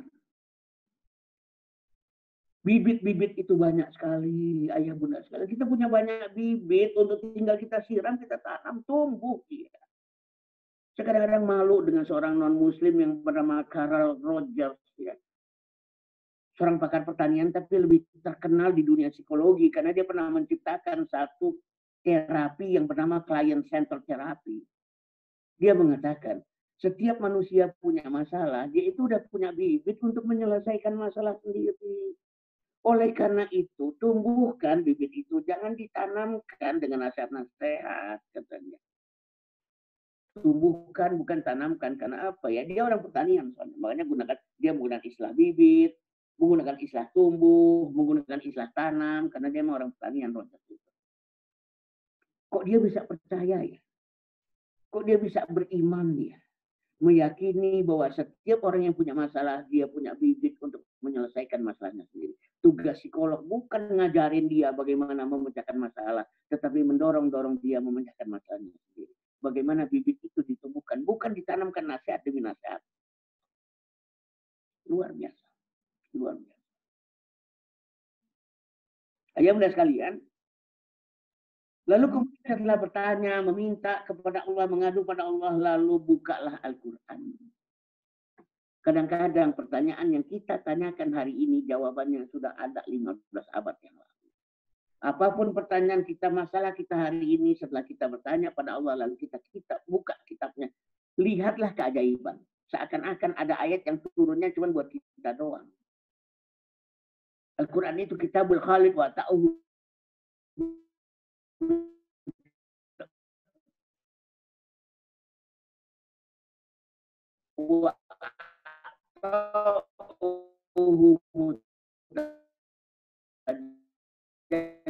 Kitab yang kuno, tetapi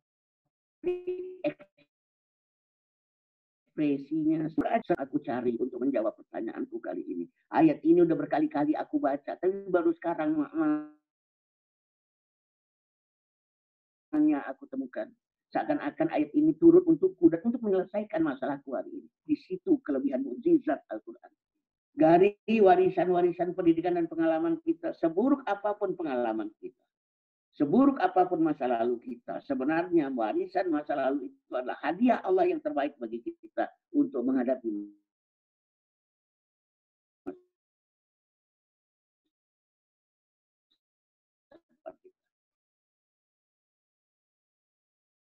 Kalau pendidikan masa lalu itu salah, justru yang terakhir ayah bunda sekalian, mari kita gunakan semua kompetensi ayah bunda yang kita miliki untuk kita gunakan dalam mendidik anak-anak kita. Kompetensi apapun.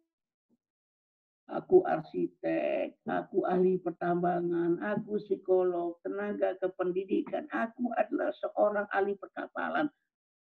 Aku ini orang elektro, aku ini pembuat keris. Apapun kompetensi itu,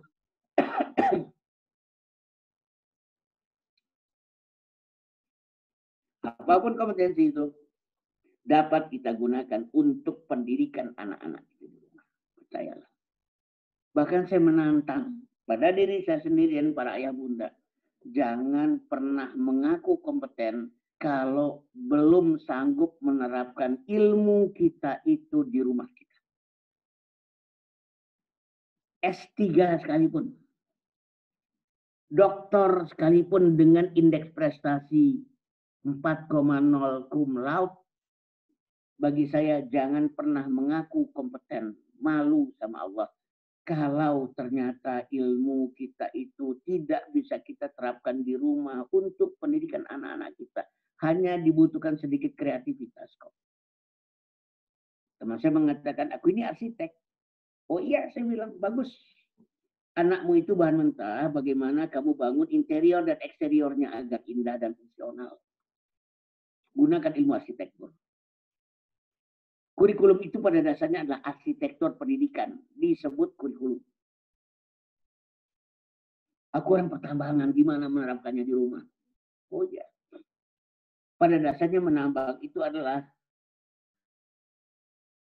mencari potensi, menemukan potensi, menggali potensi, mengangkat potensi. Pendidikan juga sama kok. Mencari potensi, menemukan potensi, menggali potensi, mengeksplorasi potensi, mengaktualisasikan potensi. Sama. Apapun ilmu itu. Kemarin ada yang bertanya, saya ini seorang entrepreneur, gimana cara menerapkannya di rumah? Loh, lebih mudah lagi dong, saya bilang. Entrepreneur itu kan ilmu hidup, entrepreneurship itu kan ilmu hidup. Itu yang membedakan dengan businessmanship. Kalau businessmanship itu adalah ilmu dagang namanya.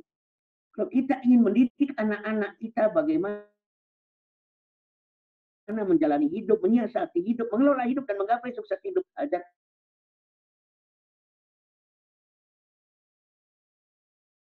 mereka entrepreneur kita tentang tanggung jawab, tentang peluang, tentang optimisme, tentang konsistensi.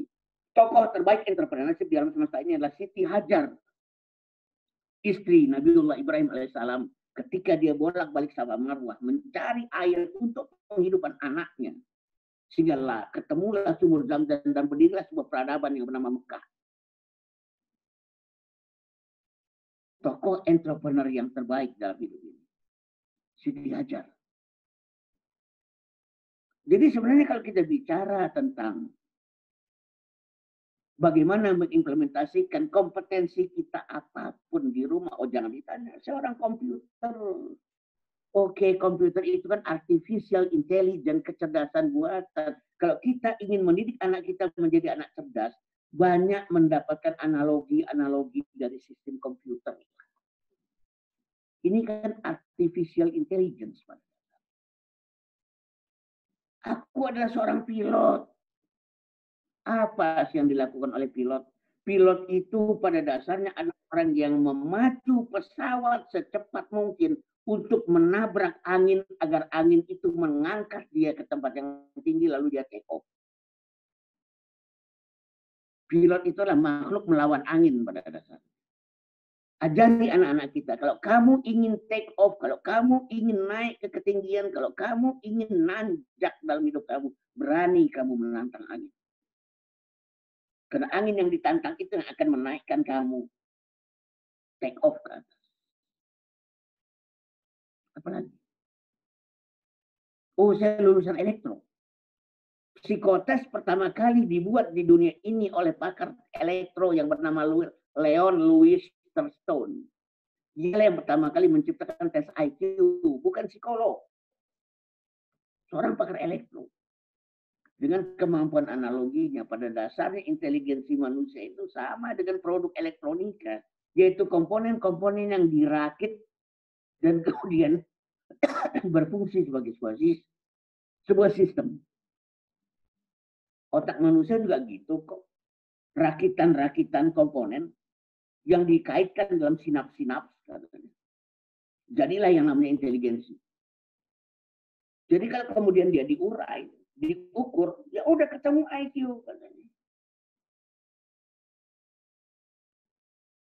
Mohon maaf sekali lagi kalau saya ingin mengatakan bahwa jangan merasa kompeten kalau kita ternyata merasa nggak tahu cara menerapkan kompetensi kita itu di rumah untuk pendidikan anak-anak kita. Ya. Untuk pendidikan anak-anak. Dibutuhkan kreativitas kok. Dibutuhkan kreativitas. Sedikit kreativitas. Pernah suatu ketika seorang sarjana pertanian jurusan agronomi menjadi kepala SD terbaik di Indonesia. Sehingga wartawan bertanya kepada dia, apa sih yang menjadi kunci? Anda kan bukan orang pendidikan, Anda kan orang pertanian, orang agronomi. Kok bisa ya menjadi kepala SD terbaik di Indonesia? Lalu kemudian dia mengeluarkan teori pertaniannya. Dia bilang, manusia ini ibarat tanaman keras. Tanaman keras itu adalah tanaman yang ditanam sekarang, memetik buahnya masih lama. Dibutuhkan kesabaran. Tapi sekali dia berbuah, dia akan berbuah terus pada setiap musimnya. Nah, bagiku mendidik manusia juga seperti itu. Seperti menanam tanaman keras. Tidak boleh terburu-buru untuk memetik hasilnya. Sabar, mungkin butuh 1-2 generasi bahkan, tapi sekali dia berbuah, dia akan berbuah terus. Ada tanaman-tanaman yang dalam 3 bulan langsung berbuah, tapi dia cuma sekali berbuah, nggak akan pernah berbuah lagi. Singkong ya begitu, jagung ya begitu. Nah, ini kan soal kreativitas. Ya. Kemampuan untuk melakukan analogi, mengkait-kaitkan kompetensi dia dengan kebutuhan-kebutuhan yang lain. Nah, ya boleh sekalian, pendidikan di rumah yang menjadikan fitrah kita sebagai sumber kompetensi kita, itu akan menjadi pendidikan yang luar biasa. Tapi satu yang dari tadi saya sampaikan.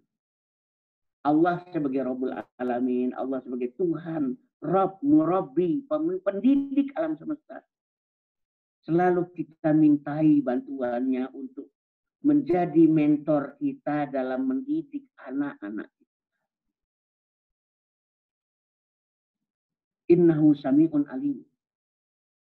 Sesungguhnya dia maha mendengar doa-doa dan permintaan-permintaan. Dan dia maha mengetahui untuk menjawab semua pertanyaan. Semua permasalahan. Semua kebutuhan.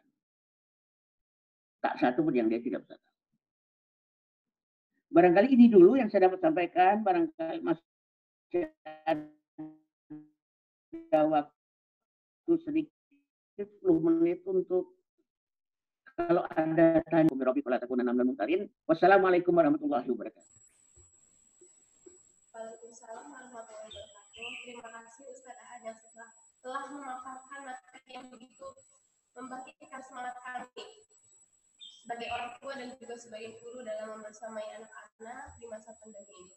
Baik, para peserta webinar yang ingin bertanya mengenai materi yang telah disampaikan Ustaz Ahad, barangkali ada yang belum jelas, ditanyakan, silahkan ditulis di kolom chat. Oke. Kalau ada yang mengajukan,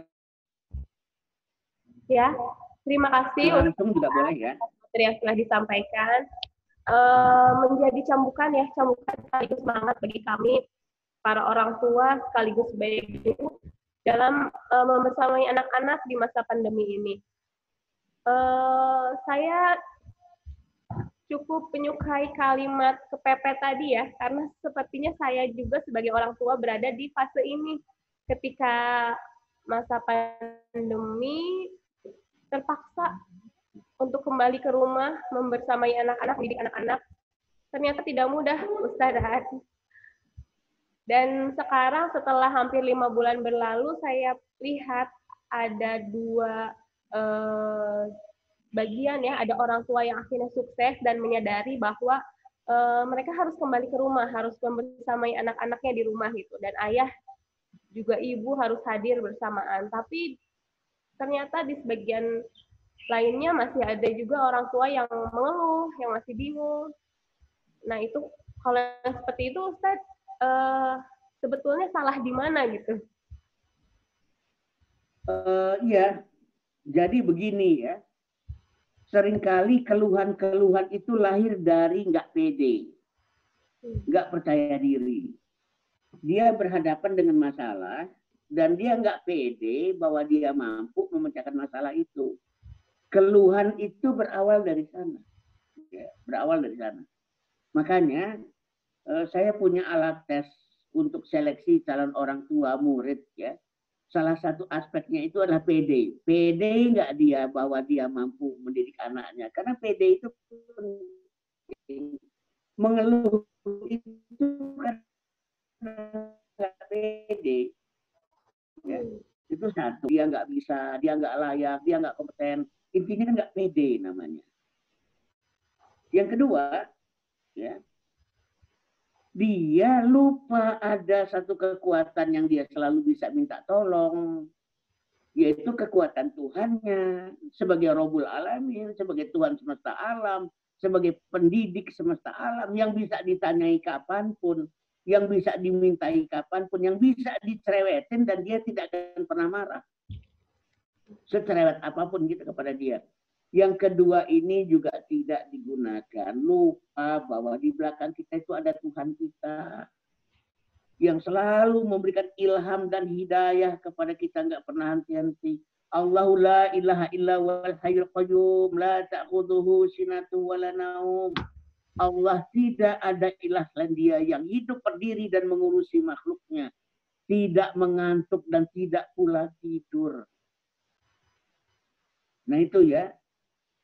Hal kedua yang membuat kemudian jadi uring-uringan tadi, gitu loh.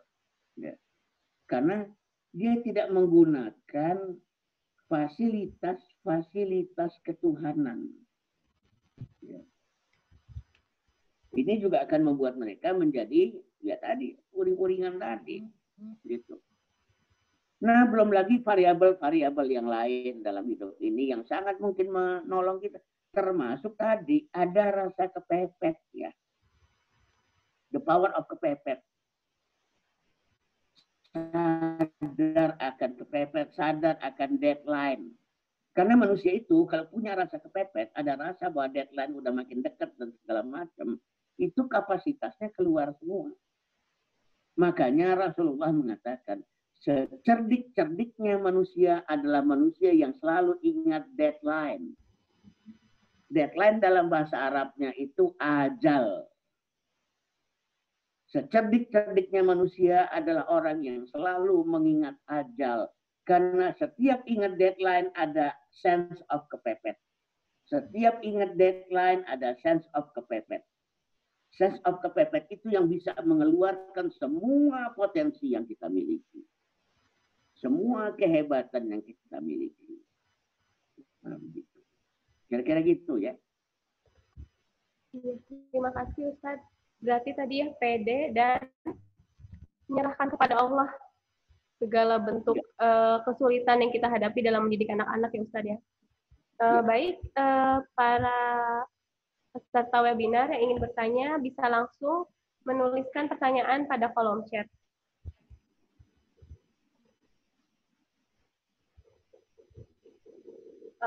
Insya Allah untuk penanya terbaik akan kami berikan hadiah berupa buku berjudul Sekolah yang Menyenangkan, persembahan dari Rumah Interaktif Gemilang.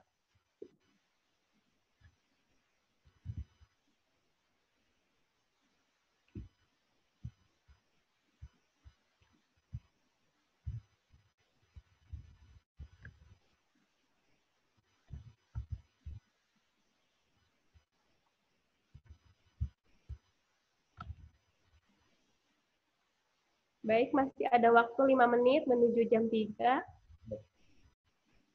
Nah, ini ada pertanyaan ini. Sudah ada yang belum. Coba dibacakan lagi deh. Dari sekilas saya lihat ada pertanyaan.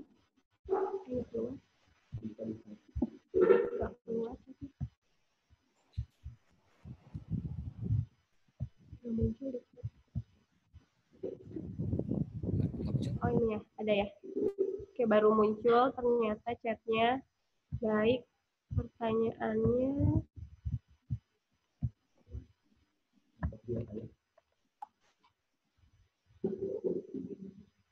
Contoh real ayah sebagai kepala sekolah seperti apa? Kadang ayahnya suka bingung juga. Iya betul ya. Khawatirnya memposisikan kepala sekolah seperti kepala sekolah di sekolah-sekolah formal ya. Mbak, mangga Ustadz untuk jawabannya. Ya, yang saya maksudkan dengan kepala sekolah adalah pertama penanggung jawab. Yang kedua, perumus arah. Paling kurang begini, tugas ayah sejak awal menetapkan visi, misi, strategi pendidikan. Kita ini keluarga apa, targetnya apa, akan menuju kemana, akan dibawa kemana, dengan strategi apa.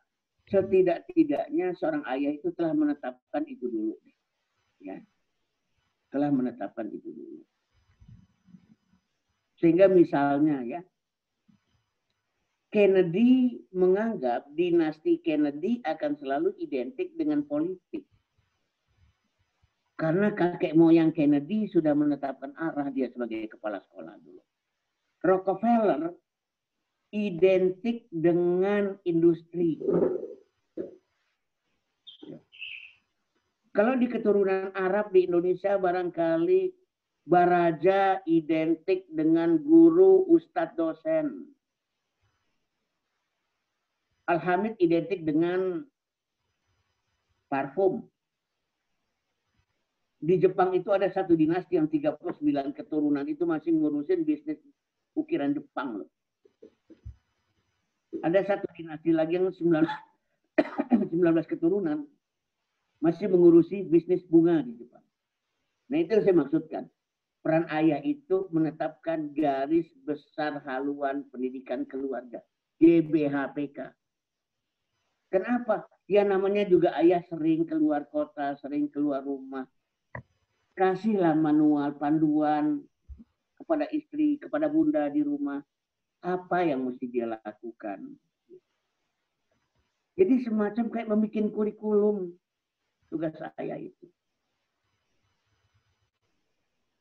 Memberikan rambu-rambu. Memberikan kompas. Tentang mau dibawa kemana pendidikan anak ini. Gitu. Tadi saya sudah memberikan satu gambaran ya. Kasihan kalau bunda udah ngajarin A, B, C, D, E, F, G, H, I, J, K, L, M, N, sampai Z. Tapi ayahnya tidak menjadi pujangga.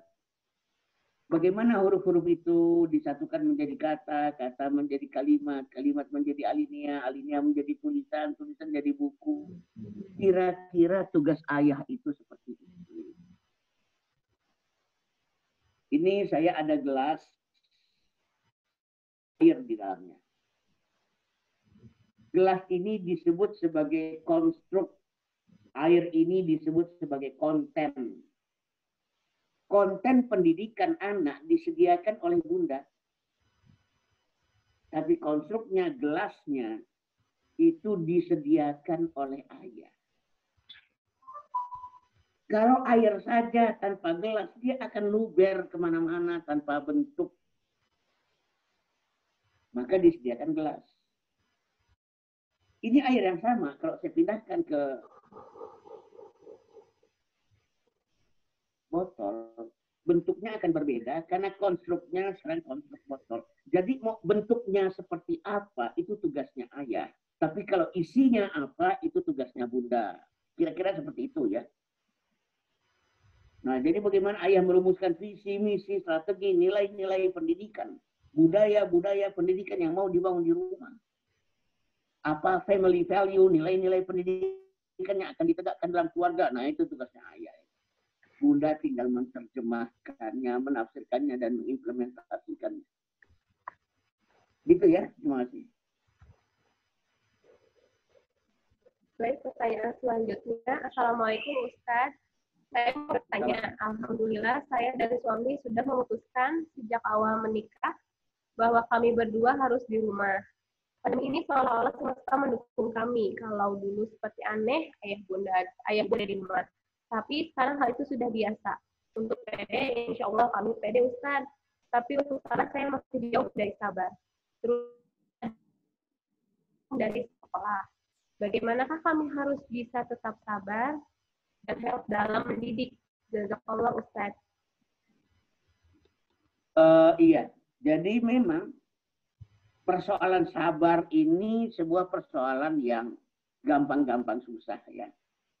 Artinya begini, pertama sabar itu harus kita jadikan prinsip. Mari kita ingat bahwa kayak tadi ya, mendidik anak itu adalah menyiapkan masa depannya. Sehingga hasilnya harus sabar, kita tunggu masih lama. Jadi membuat kita sabar itu caranya untuk memahami hakikat kehidupan ini pada dasarnya adalah menunggu lama. Pendidikan itu bagaikan lari maraton. Panjang ceritanya dan kecepatan tertinggi itu menjelang finish.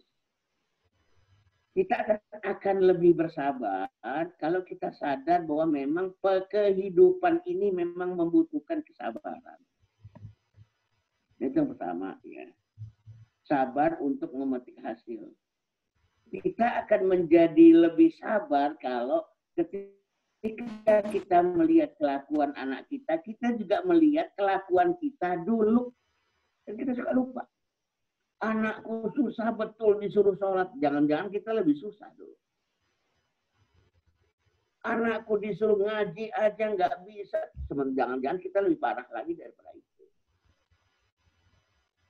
Kita lebih bisa bersabar kalau kita ingat masa lalu kita.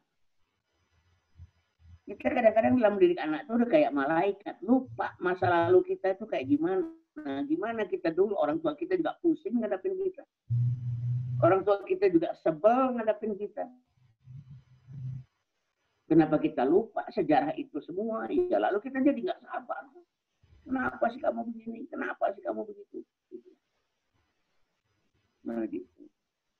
Karena kita melupakan apa yang pernah kita alami di masa lalu. Dan alhamdulillah orang tua kita sabar. Sehingga akhirnya pelan-pelan berhasil juga. Kemudian yang ketiga, sabar itu tidak semata-mata berdiam diri. Sabar itu digambarkan dalam Al-Quran. Fama wahanu lima asabatum fi sabilillah wa ma dha'ufu wa mastakanu wallahu yuhibbus sabirin. Mereka tidak lemah mental atas apa yang mereka derita di jalan Allah. Mereka tidak lemah fisik dan mereka tidak lemah aktivitas. Dan Allah mencintai orang-orang yang sabar. Jadi sabar itu cirinya 3. Tidak lemah mental, tidak lemah fisik, tidak lemah aktivitas. Ya. Jangan gara-gara anak begini langsung down. Jangan kemudian kita menjadi lemah fisik. Jadi fisik kita itu memang mesti kita siapkan menghadapi anak-anak kita. Dan tetap tidak lemah aktivitas. Coba ini, oh ini gagal, coba ini gagal, coba ini gagal. Ya. Lakukan terus. Yang keempat, mari kita melihat jauh ke masa depan. Betapa banyaknya anak-anak yang kecilnya bermasalah, justru ketika dewasanya menjadi anak-anak yang lebih hebat daripada anak yang biasa-biasa aja, daripada anak yang baik-baik. Betapa banyaknya anak-anak yang kecilnya bermasalah, ketika dewasanya justru menjadi manusia-manusia yang luar biasa. Karena apa? Karena dia bermasalah, jadi sering dinasehatin, sering diomelin, sering ditegur, sering dihukum. Karena dia kurang ngajar, sering diajar. Itu yang menyebabkan anak-anak bermasalah ini modalitasnya ke masa depan lebih kaya daripada anak-anak yang kalem-kalem aja. Kalau anak yang baik-baik saja itu kurang dapat ilmu. Kurang diomelin, kurang diajar, kurang ditegur, kurang dimarahin. Akibatnya justru anak-anak baik itu minim dengan pendidikan. Tanpa sadar kita suka zalim sama anak baik loh. Kita zalim sama anak baik. Mentang-mentang dia udah nggak kurang ajar, jadi kurang diajar. Yang diajar yang kurang ajar terus. Jika si kurang ajar itu nantinya bukan jadi manusia-manusia luar biasa. Bahkan seringkali si bengal ini paling sering dapat doa dari orang tuanya. Karena dia punya banyak masalah, bikin masalah. Jadi dia yang paling sering digelontori doa oleh orang tuanya ketimbang si baik ya. Doa-doa itu yang menyebabkan kemudian ketika dia dewasa kok jadi keren-keren gitu loh. Nah, jadi ketika kita sedang tidak sabar menghadapi kelakuan anak-anak kita, tolong ingat itu, bahwa boleh jadi dia akan jadi si hebat di masa yang akan datang. Nah, yang terakhir adalah ya manusiawi saja, manusiawi saja. Ada saatnya kita jengkel, ya sudah, tundukkan kejengkelan. Bukan berarti sabar tanpa batas. Enggak, biarkan fitrah bertemu dengan fitrah. Ada saatnya kita kesel dan nggak bisa ditahan.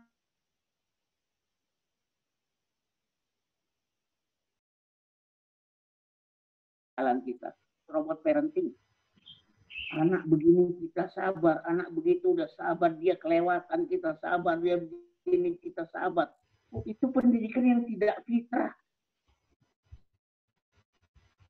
Pendidikan yang fitrah adalah terjadi dialog emosi antara kita dengan anak kita. Biarkan emosi itu berdialog. Belajar sabar sesabar-sabarnya. Tapi jika ada saat di mana kita memang mesti ngomel, ngomellah.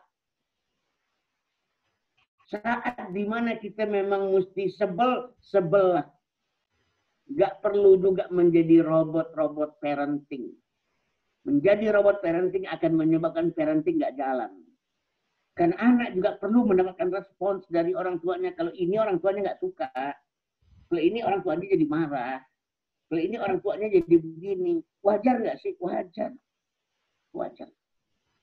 Nggak perlu merasa berdosa juga. Aduh, aku nggak sabar pada anakku, aku nggak sabar pada anakku. Nggak perlu juga merasa berdosa berlebihan. Nggak perlu juga merasa bersalah berlebihan. Karena anak-anak itu membutuhkan dialog-dialog emosional. Agar dia tahu mana yang orang suka, mana yang orang nggak suka, mana yang bisa bikin orang marah, mana yang bisa bikin orang jengkel, mana yang bisa bikin orang bahagia. Dari mana dia belajar? Dari orang tuanya. Tapi kan repot kalau orang tuanya sabar lagi, sabar lagi, sabar lagi, diam lagi, diam lagi, diam lagi. Agarnya anaknya nggak belajar. Lama-lama anaknya psikopat. Psikopat. Mengalami kemiskinan nurani akhirnya. Nggak direspon sama ayahnya, nggak direspon. Terutama kalau emosi itu oleh bundanya. Responder yang baik itu untuk emosi adalah bundanya. Direspon. Nggak perlu jadi jerawat juga yang menahan-nahan emosi terus-menerus itu. Nggak sehat. Nggak sehat. Bagi bunda nggak sehat, bagi anak nggak sehat. Oke, silakan. Berikutnya. Pertanyaan selanjutnya, Assalamualaikum warahmatullahi wabarakatuh. Bagaimana mendidik anak agar lebih berani dalam mencoba berbagai hal? Ya, pada dasarnya untuk mendidik anak agar berani mencoba berbagai hal itu sangat tergantung dari apresiasi yang kita berikan. Yang namanya mencoba itu kan selalu ada risiko. Ada risiko berhasil, ada risiko gagal. Seringkali risiko gagalnya lebih besar daripada keberhasilannya. Tetapi kalau kita memberikan apresiasi atas apapun yang dia lakukan, berhasil ataupun. Jadi kata kuncinya adalah apresiasi. Bahkan mengapresiasi sesuatu yang barangkali keliru dia lakukan. Ada kasus menarik yang saya alami. Anak saya suatu ketika udah 11 tahun nggak sholat Jumat laki-laki. Saya nggak tahu. Tapi waktu saya sore-sore pulang ke rumah, saya tanya, siapa di antara kalian yang tidak sholat Jumat? Lalu anak saya itu tunduk tangan. Saya tanya, kenapa nggak sholat Jumat? Dia jawab dengan jujur, nggak tahu, Bi, malas aja. Lalu saya katakan, kamu tahu kan hukuman orang yang tidak meninggalkan sholat dengan sengaja padahal usianya udah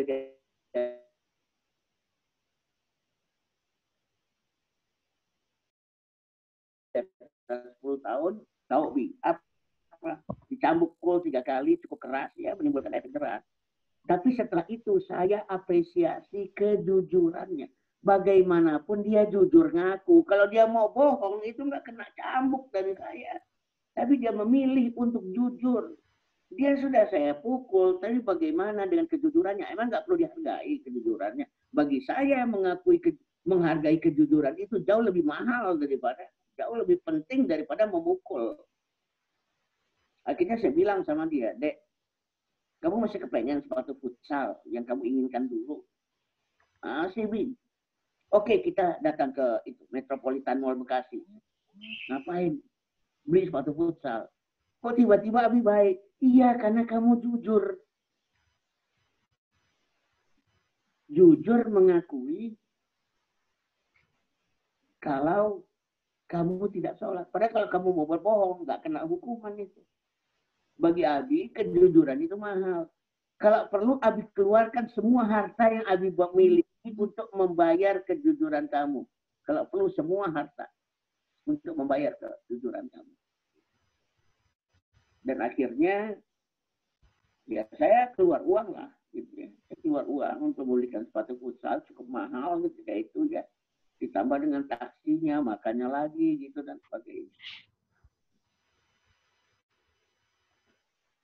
Bahkan itu pun perlu diapresiasi. Nah, manusia kalau mendapatkan apresiasi, dia akan selalu berani mencoba. Dan apa? Ya, apapun yang dia lakukan, mungkin gagal, mungkin sukses, mungkin baik, mungkin buruk, tapi diapresiasi. Nah, begitu. Oke, terima kasih. Untuk